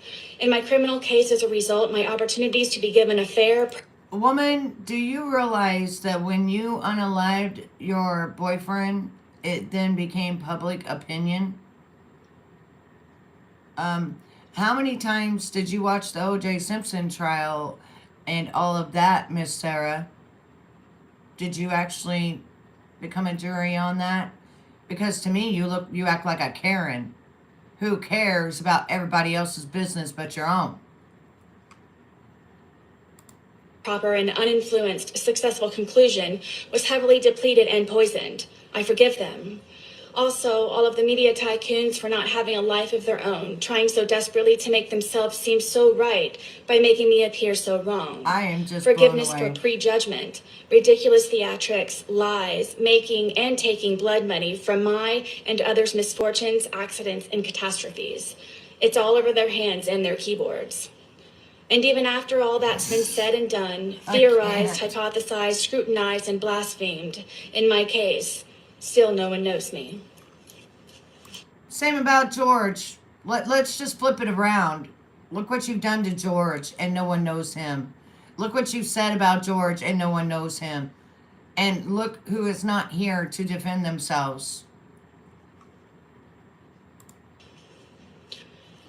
In the end, I forgive myself for not choosing my life sooner, for not being more brave, vigilant, bolder, and outspoken, stronger, mentally, physically, emotionally, and spiritually, for being hopeless. I think what she was trying to do was she was trying to play the crazy game until they did a psych evaluation on her ass and she came out not stupid, right? So then she couldn't play the crazy game anymore because she was trying to become...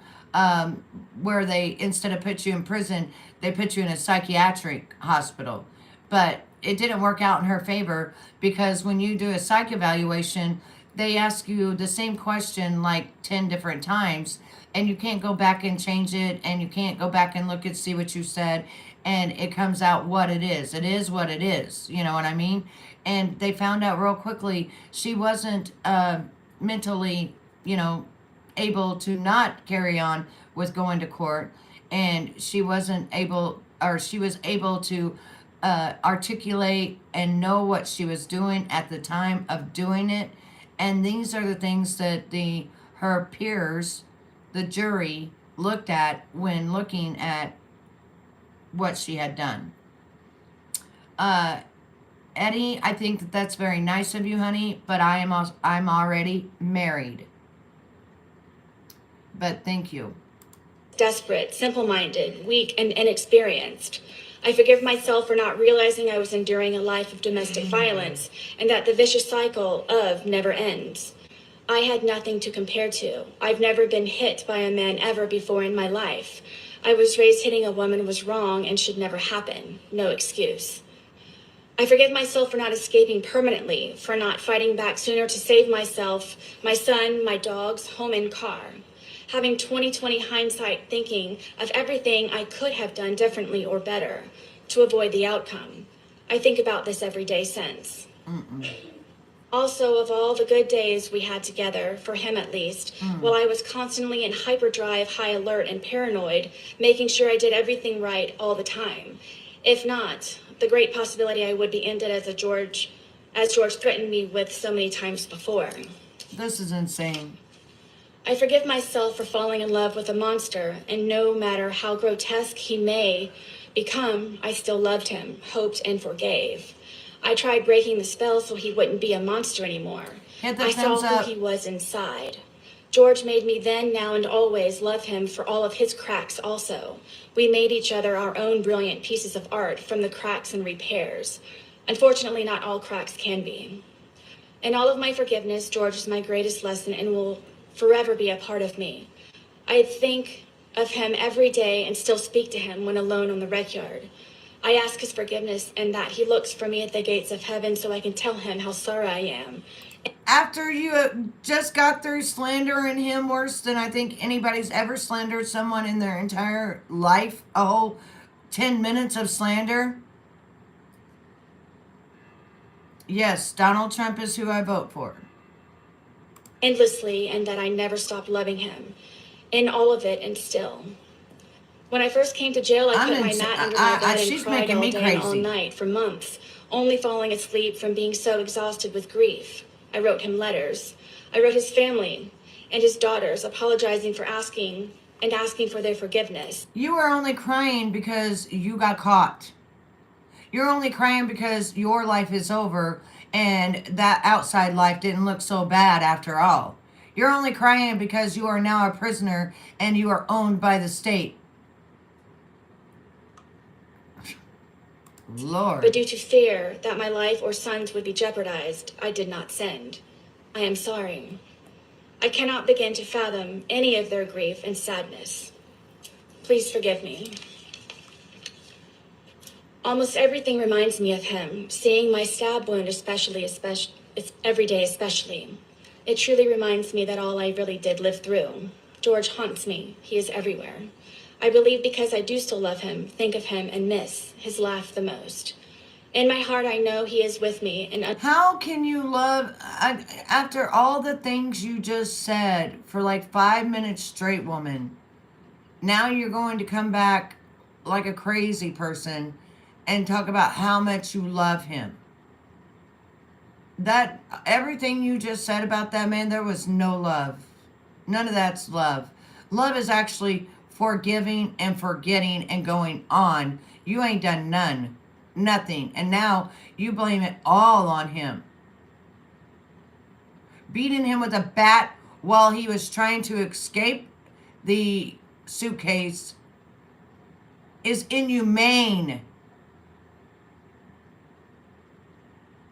Right? Right, Amanda? It's, understands that this tragedy was not intentional. I hope everyone can, his family foremost. I didn't mean for this to happen. Please wholeheartedly know that, and always. Hi, I would Christy. never. Forgive me, George. Right, she was. Forgive me, Torres family. Forgive me, Judge Cranick. To the entire planet, please forgive me. I graciously and humbly ask for consideration for forgiveness to be extended instead of judgment. Well, Sarah, I'm going to say this. It is not my place to forgive you or to believe you or anything else. It is God's place to decide whether he forgives you and whether he lets you, in heaven or not. It's not my place. But I do have an opinion, and my opinion of you is that you felt like you was entitled. You felt like somehow, some way, you was going to get off of this crime. You have turned it into a circus and made it look like this man just abused you 24/7 and you just stayed with it, scared and alone and no one to turn to. And you just said neighbors were constantly going over to see if you was alive, woman. You contradict yourself on every sentence that you said, which leads me to believe that you are in fact a liar. But I'm not going to lose sleep over it. You are, unfortunately. Yes. Yes. For reconciliation and restoration for all of us to move forward. My apology is profuse and ceaseless. And another thing, they gave you a chance with 15 years. With time served, which you've served, I think, what, 4 or 6 of those years? Or you would have only had 4 years.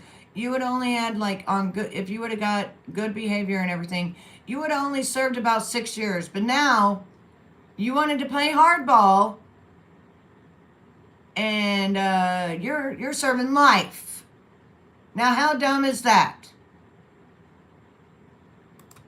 Be pleased to brush off the muck, wipe the blood off of my face, and fix the cuts in my skin.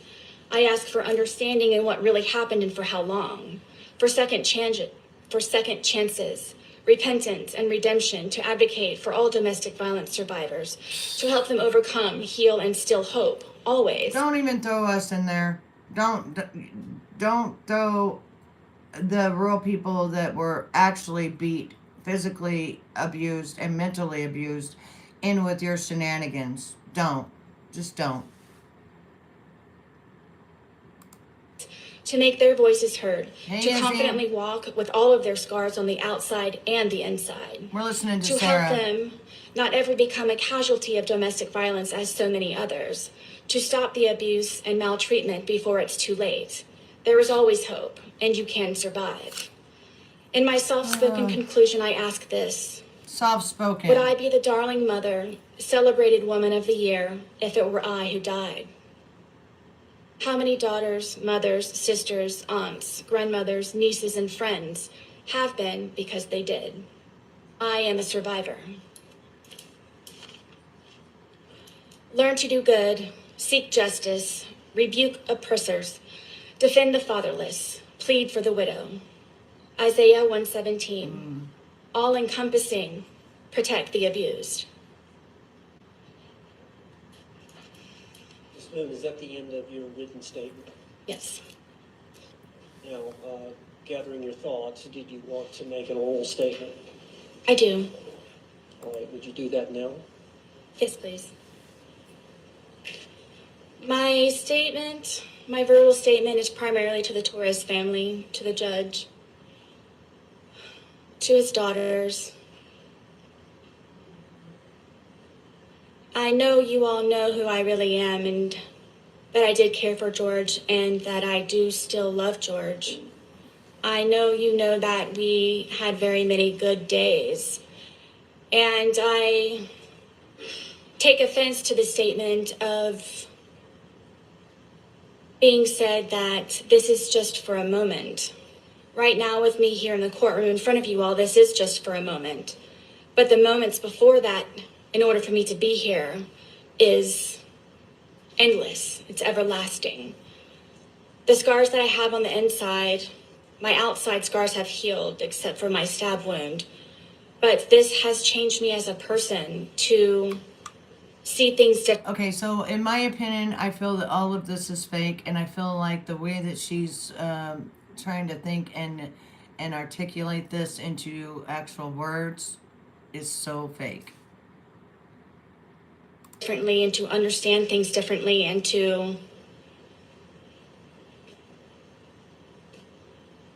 not be weak, and just try to protect yourself, and forever, regardless of the time that I may receive from today, I forever will have this experience. I forever will have George Torres with me in my heart, in my mind, my body, and my soul.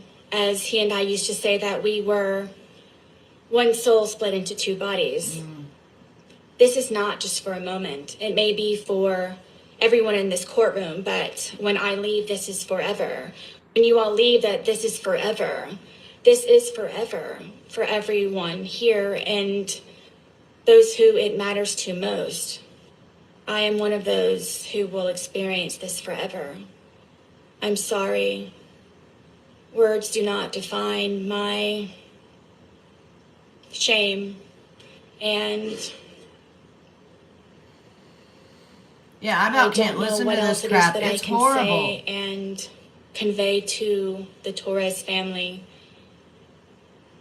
how this happened. The ifs and whys and how really don't matter. It happened, and I'm sorry. Words cannot describe. And I hope that everyone can forgive me, the Torres family most of all, and his daughters, because I know what he meant to them. And I don't think that anybody ever understood what he meant to me and I to him. And I ask for forgiveness.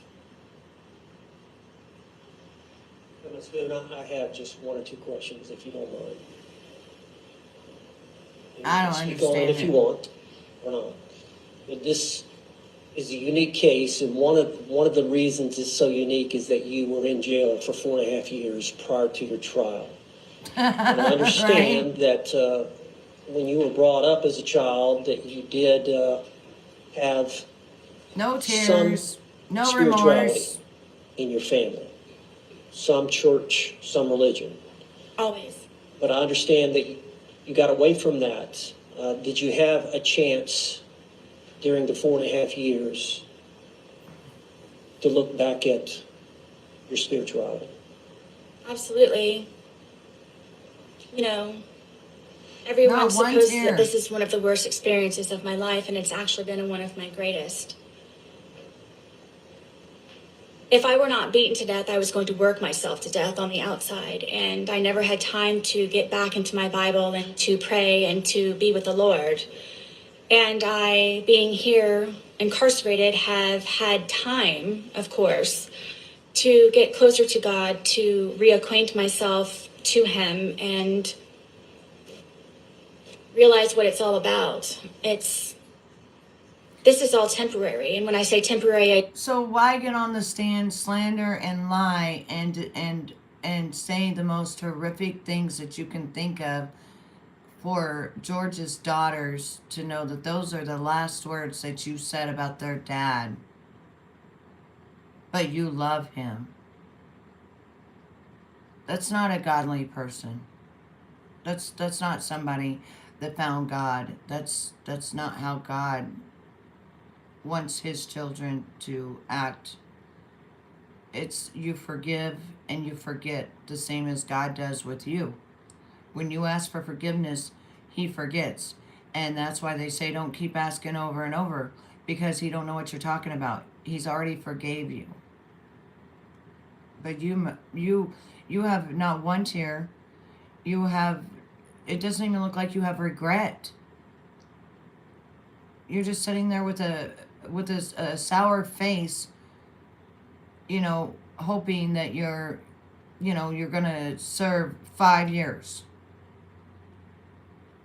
I mean, you really look evil, and I don't think that anything has changed in how you was 4.5 years ago to how you are now. You're still a master manipulator, and that's why you've had 7 attorneys. Not even one attorney's good enough for you. We can't go through 2, 3. We got to go all the way up to 7. Yes, made them relive all that evidence. Cruel. Life serves her right. Exactly. And in front of the world. Remember how she was talking about she felt like she was slandered in front of the world? These are the things you just said about their father in front of the world. I don't mean by being set free in jail or from prison or wherever else. It means being set free and temporary, meaning that you work for something higher, you work for God, that you strive for your crown to be placed upon your head by Jesus Christ by being said, "You have done well, my good and faithful servant." I've always tried to be a good and faithful servant. I was just a servant as opposed to doing all that I can when my family were alive and I was going through everything up to this point. I've become so much more closer to the Lord, and it's made me such a better person, and I hope that I am an example going forward These of are just the Lord's empty light words, woman. and can draw many people to me because of it. Oh my gosh, do you know? Any follow-up statement? No, I assume that was the final word.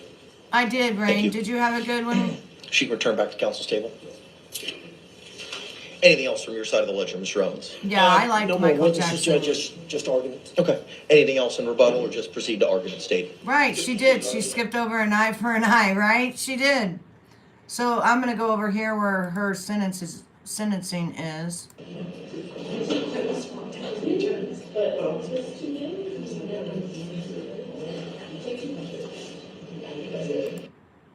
I don't know, Rain, what I was forgiving you for, because, I mean, I forgive everybody for anything that they do, but I don't know what you did to me.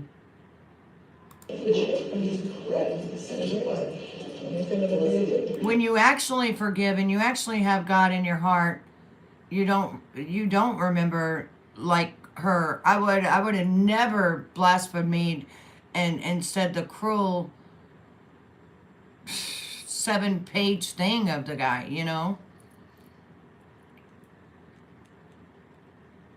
Abraham Lincoln, yes, he was our first. He was our. Yeah, he went. Well, he was our second president, right? Because George Washington was our first, Abraham Lincoln was our second. But Abraham Lincoln had a very significance to him because Abraham Lincoln was not white. He was actually mixed, and his mama was actually a slave, and his daddy was white, and then a woman adopted him, and he was able to get the schooling and stuff like that.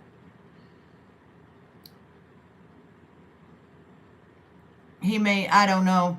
I'd have to look. Gerald Ford, yep. Oh, my daughter has a question. Hang on. Well, I can't do it right now. I want to hear the sentencing, and then I'm going to get off here and see what my daughter's question is. It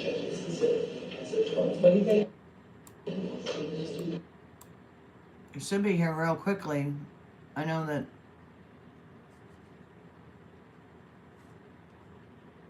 Come on.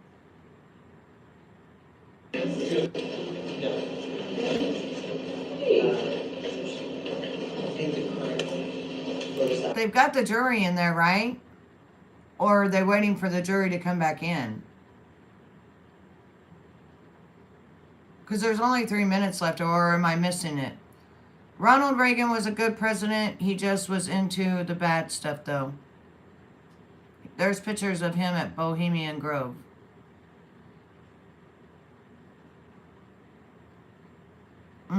Yes, exactly. Treated him horrible.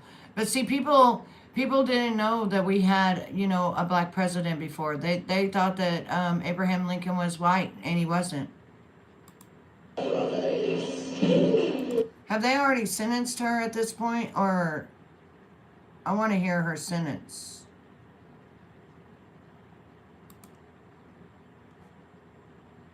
This is both orally and in writing. Dr. Harper's report and testimony, the defendant's testimony, pre-sentencing investigation, the arguments of the state and the arguments of the defense. Court pronounces sentence as follows. Ms. Boone, court sentences you to life in the Department of Corrections with credit time served that Madam Clerk will provide to you momentarily. There are also court costs and costs of prosecution, which Madam Clerk will give you the totals of momentarily. Now I bet you, Sarah, you're sitting there feeling like the most foolish woman in the world for not taking that plea deal of 15 years. Because with time served, you would have served maybe 5 years, woman. Due to the court levying a life sentence, Nancy Pelosi can go stick it where the sun don't shine. And look what that woman has done to California, and all people still keep voting for it to keep happening. the court is inclined to liquidate those to a civil judgment unless I hear opposition from the state. No opposition, Your Honor. Jimmy Carter was a good president, but he was also involved, unfortunately. Fine. Madam Clerk, if you could please give us the credit time served and the court costs, please. 4 years, 9 months, and 8 days, and the court costs are $418, a state prosecution fee of $100, a jerk fee of $50, and a pleading fee. So this is how dumb you are, Sarah, in my opinion, okay? If ever you come across this, because I'm going to put your name right up on my title of me doing my makeup and news. If ever you get out of prison and you find this video, this is my thing to you. You tried to make a mockery out of the courts. You tried to do everything in your power to make it into a circus by how many lawyers you had. Then you came out strong lying until the defense or until the prosecution put you for who you was. You know what I'm saying? And then you could have took the plea deal for 15 years which means you've served 4 years and 9 months already. Take off 4 years and 9 months off 15 years. That leaves about 10 years. And then you do good time. You get out in 5 years and you get out on parole. Now, how dumb are you to think that you could actually get away with this and that everybody was going to be seeing it favorable in your case? And you ended up with life. You ended up with life, woman. Sarah Boone. This is Sarah Boone. Oh, yes. Jane Fonda. Oh, yes. And that's why she's been in and out of jail all the time. But see, she gets paid to do that. She gets paid to do that. It's just all crazy. So she could have, this woman right here, could have easily been out of prison within 5 years, been on parole, and been there for her son. But instead, she decided to play hardball, and she found out that nobody believes her and that the truth came out. And I knew when she didn't take that plea deal, I knew she was getting life. Richard Nixon was a lying, cheating, no good, you know what. That's why we got that, him wiretapping. Now, hang on. Hold on one second. We got FedEx out there. I wonder if they're bringing me my package that's been missing. Supposedly that they were supposed to have dropped off at my house. Hold on. They better... Why are you backing up? I'm going to go talk to this person. Still my package.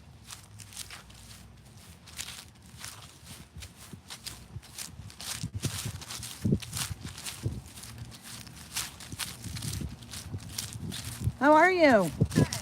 I have a question. So last Wednesday, supposedly FedEx came and supposedly dropped off my package. But they didn't. And they took a picture of my house, but they didn't drop off my package. So it's been missing now since Wednesday. It's showing delivered, but no package. It was 13 pounds, so, you can't really hide it. Right. And it was Christmas, and I'm really upset about it. I've contacted FedEx. They said they would contact me by today, but I still have heard nothing. And what's your name? Betty Clark. And it was your front door? Yes. They took a picture, but they did not take a picture with leaving anything. I've never had a problem like this ever, ever. Because I know what day was it? Wednesday of last week. At 8:45 in the morning, they're saying. Oh, well, that wasn't us. And they're saying, It wasn't me. Yeah, they're saying that it was FedEx Express or something like that. Okay.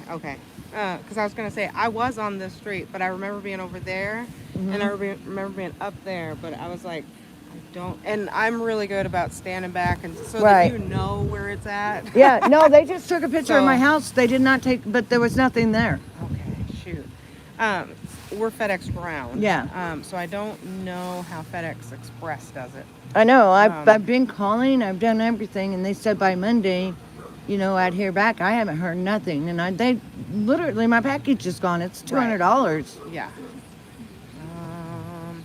And you see our neighborhood. We don't have the problems with people just coming and taking our stuff. I used to deliver Amazon, so I could tell you everything about Amazon. Yeah, right. And I just switched over to FedEx a couple of weeks ago, so I don't know everything. Let's see. Well, I just didn't know if you were with Ground. I see now you're with Ground. Yeah. I'm going to try to figure out. I'm freezing to death, though. Yes. I'm going to try to figure out something because I don't know. 13 pounds doesn't just go away. No. And this is a really quiet neighborhood. Nobody steals even with nothing. Amazon, I've been over here a million times. Yeah, and even if it went to the wrong house, which they took a picture of my door. So they didn't go to the wrong house. They just didn't leave it. That's crazy. Why take a picture of my house and not leave it? And say it's delivered. And the package wasn't in the picture either? No, it was not. That's nuts. Huh. They just took a picture of my front door. I know you're freezing. I'm sorry. freezing. Whoever you ordered it from, can you file a claim with them? Sheen, I tried. Oh, shoot? They said till today or something because Uh-huh. they have a certain time limit. Okay. But yeah, ooh, I wish I could be more helpful. That's okay, honey. Thank you. You're welcome. I know I've delivered to your house with Amazon. Yeah, you have. Ooh, shit, it's too cold out here. Oh my God, I froze to death. Oh my goodness. Hold on. Whoa, whoa. Oh, do you know how cold it is out there? Holy moly. Oh my goodness. Like literally my mouth was clenching. Oh, it was so cold my mouth was clenching. So she's delivered packages from Amazon to me, but she's never delivered FedEx. So now she's with FedEx, but she's with FedEx Ground. You know, so what nice camera angle. Ooh. No, I'm talking, it was like as if I was standing in a freezer. Like, I'm not kidding. I couldn't even stand there any longer. I had to leave. You like my tree out in my front yard? I'm not even kidding. Woo. No, I want to find my package. Legitimately, why take a picture of my house and not my package being there? And why is my package gone? That was $200. I don't know who the lady was running around in the snow, but ooh, Lord have mercy. Hang on, I gotta go. I seriously thought I was gonna freeze to death. Shit, hang on. Ooh, Mama cold, Victoria. Ooh.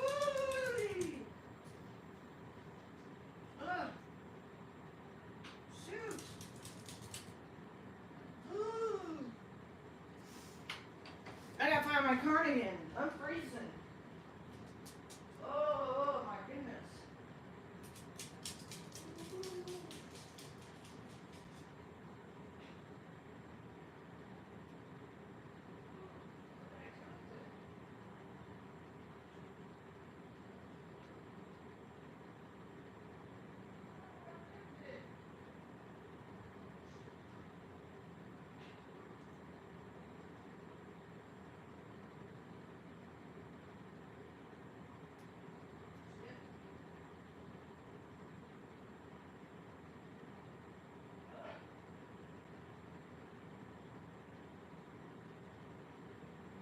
It's too cold out there.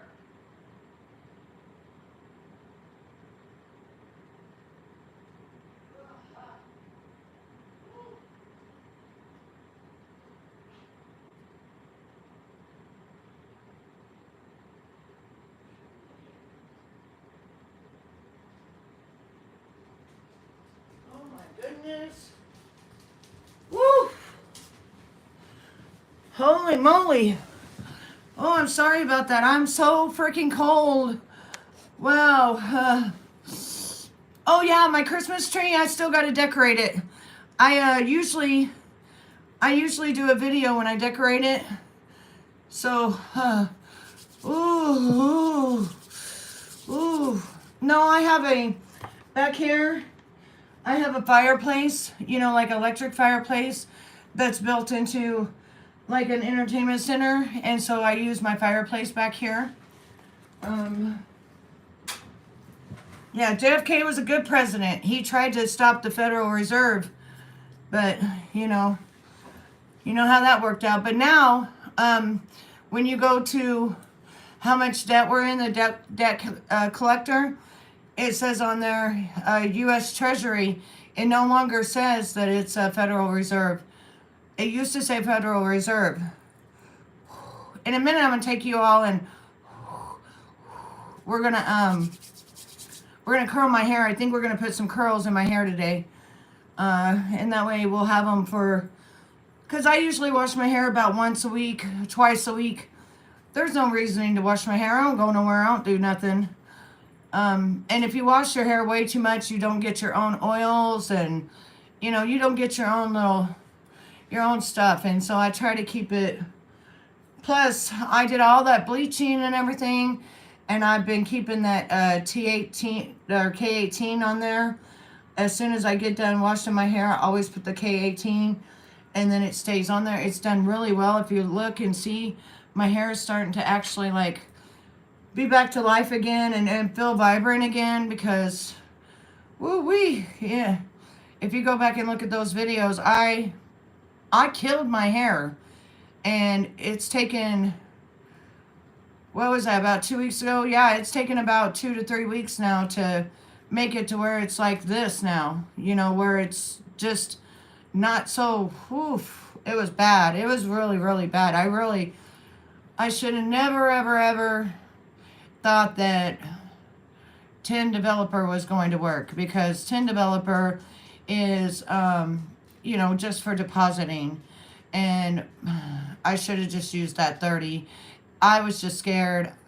I'm scared of bleach, you know. I love this linked, Amanda. I love it. People are asking me, like, if I'm going to keep it, and, you know, or if I'm going to go long again.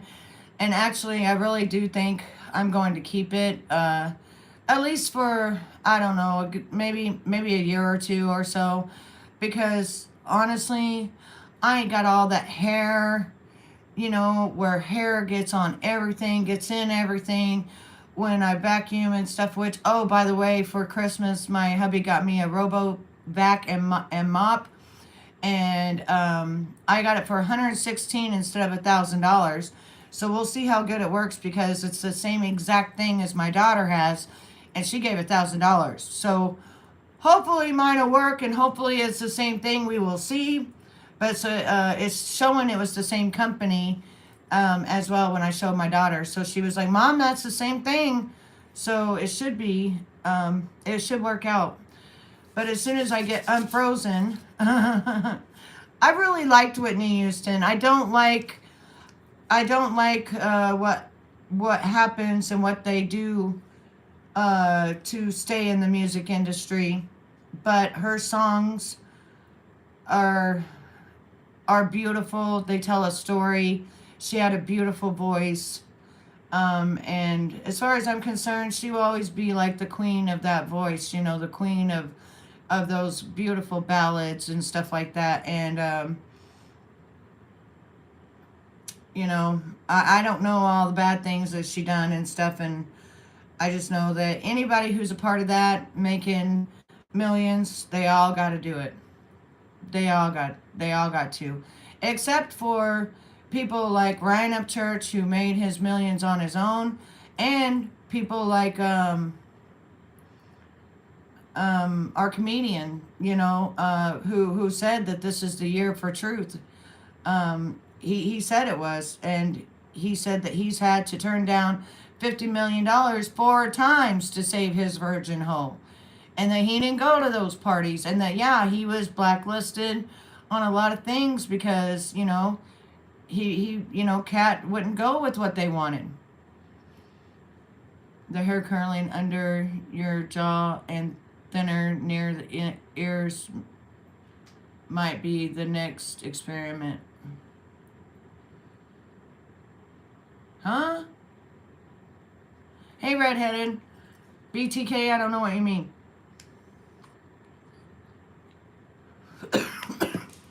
I don't have anything under my jaw, babe.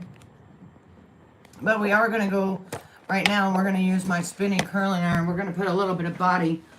I could just use my curlers and heat those up, but I really don't want to do that right now. And I could just have a blowout, but I don't want to do that right now. I'm just going to curl them a little bit. Put a little bit of curl in there because it needs some curl. I don't like to do too much now, though, because since I ripped my hair, I have to do just a tiny bit compared to what I used to be able to do with my hair, because it was so beautiful. And you know, sometimes we just take the plunge, and us ladies just end up wanting something different, and we get it, all right. What are you crying about today? What's your problem? I don't see you have a problem today, Victoria. What are you whining about? I'm going to find my package one way or another. They're going to give me back my money or they're going to give me back my package, because that was $200 from Shein that I bought. A pixie cut, you mean? That I bought mostly clothes for my grandbabies. And I'd be damned if somebody's stealing my stuff. That, hell to the no. Hell to the no, no, no. No. They ain't stealing my stuff. We're just going to put a few little curls in. And that way it stays that way for the next couple of days. And we'll always have body and it always looks like it's fixed. I don't have to. This is one thing I love about this haircut, is I can wake up from sleeping and my hair looks like it's fixed. It's growed a lot too. It's growed a lot since I got it done. Since I dyed it, actually. I cut a few inches off of it about a week or so ago to get some of that dead off of it. So I had to cut it even shorter than normal. But, you know, hey. It grows really fast, my hair. I was telling people that my hair grows really fast. And if you look at all this silver coming in. I told somebody not too long ago, I said, you watch, my hair grows about 2 inches a month. And you watch, you're going to be seeing it. I think everyone has experienced with their hair. I sure have. Some good, some not so much, right? Well, we get kind of bored. Like, and then I kept calling my hair person, and she was so busy she couldn't even get me in. So then that sucked. So I was just like, I'll buy $300 worth of product, and stuff, and I'll do it myself. And yeah, you seen what happened. I didn't buy the right. But see, with that blonde solution, I thought the woman even said that she thought that 10 would work. No, 10 is never going to work because it's just a depositing. It's not actually to lift your hair of anything. It did lift pretty well. We can say it lifted really good for being 10. For being 10 developer, it really did lift my hair. But had it have been a 30 developer and I done all that, yeah, we would have been ready to go. Had it have been a 30. We'd have been just fine. It would have been just beautiful. But, hey, I didn't do it. And I paid the consequences of it by ruining my beautiful hair. All my natural little hair. And it is what it is now. But we're just going to put some curls in it because we just want to fluff it out a little bit. So we're just putting, in a minute, we're going to finger these curls. And we're just going to leave them. And then as time goes on, they're going to relax even more and more and more. And then they'll be really pretty. But us women, I think even men sometimes get tired of their hair. Like tonight I have to cut my husband's hair. I might go live and show you guys how I cut my husband's hair. Since people wanting to see me cut hair, I cut my husband's hair. He begs me to cut his hair. He won't even go to a salon anymore because I do such a good job on it. He used to go to the salon and pay like $20-$30. And, by the time you tip him, hell, it's almost $40 just for a haircut.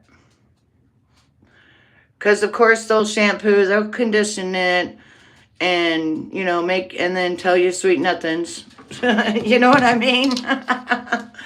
And he went to one of those places that caters to guys.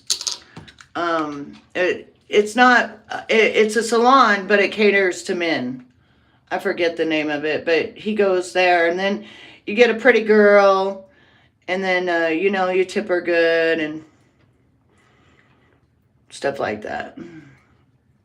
Now, if you had a jealous woman, which some people got jealous women, your man wouldn't be able to go to a place like that because that woman would be thinking you'd be trying to pick her up, be trying to pick up one of those girls up there. But, however, I fully trust my husband, even though I've been cheated on before, you know what I mean? And, no, I fully trust my husband. I got no reasons not to. I don't go through his phone. I don't go through his wallet. I don't need to. When I have to do that, then I don't need to be with you. You know, there's some things that I leave as your personal space. Your personal space is your damn phone and your wallet. If you wanted me in there, you would tell me, babe, go get in my wallet, or babe, turn on my phone. You know what I'm saying? And we both have the codes to each other's phone. It's just I don't feel I need to go looking through his phone. I don't care. Meaning, I don't care that I'm not trying to find something, if you know what I mean. You know, I'm not trying to find something. What do you mean? It's painful for you to watch me curl my hair? Don't watch me then. You trying to say I can't multitask? Honey, I got 3 children and 6 grandchildren. I don't know what you talking about. And I got a whole ass husband. So what you talking about? I can triple task.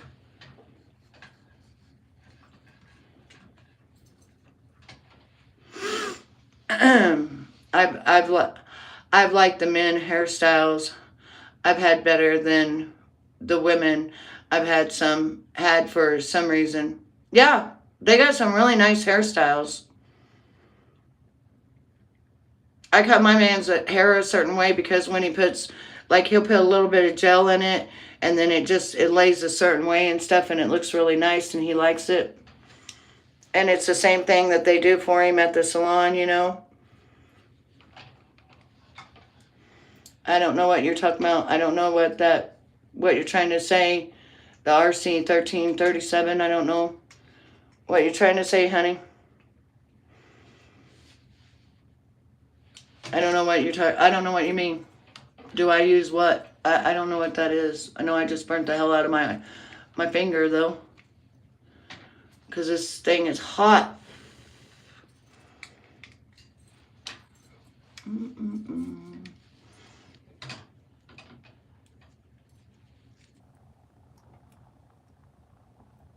A little bit curled. All right. We are curled up. We're going to put some spray. Why people come in here and say the damnedest shit? Like, why? Why don't you come in here and say something nice? You got to be all weird. Men do know how to do women's hair. I've been seeing men do all kinds of beautiful stuff with women's hair. And they have a visualization, you know what I mean, for it. So I think I agree with you on that. I definitely agree with you. I burnt the piss out of me. All right, so the way that I do my hair is I stay here and I let it be in curls for a while. I just got through spraying it. I'm going to let it stay in curls for a little bit. And then I'm going to comb it out. And then then I'll be ready for the rest of the time. But I'm going to go looking around to see if they can find my package or not, because I'm getting really upset about it. My package is gone. I expect people to compose themselves. That's what I expect. It's not that hard, man. It's not that hard to be nice. I don't give a shit if it's the internet or not. It's not that hard to come into someone's live and be courteous. It's not. Otherwise, don't be here. You don't have to be here. I didn't call you up and ask you to come to my live. I don't even know you.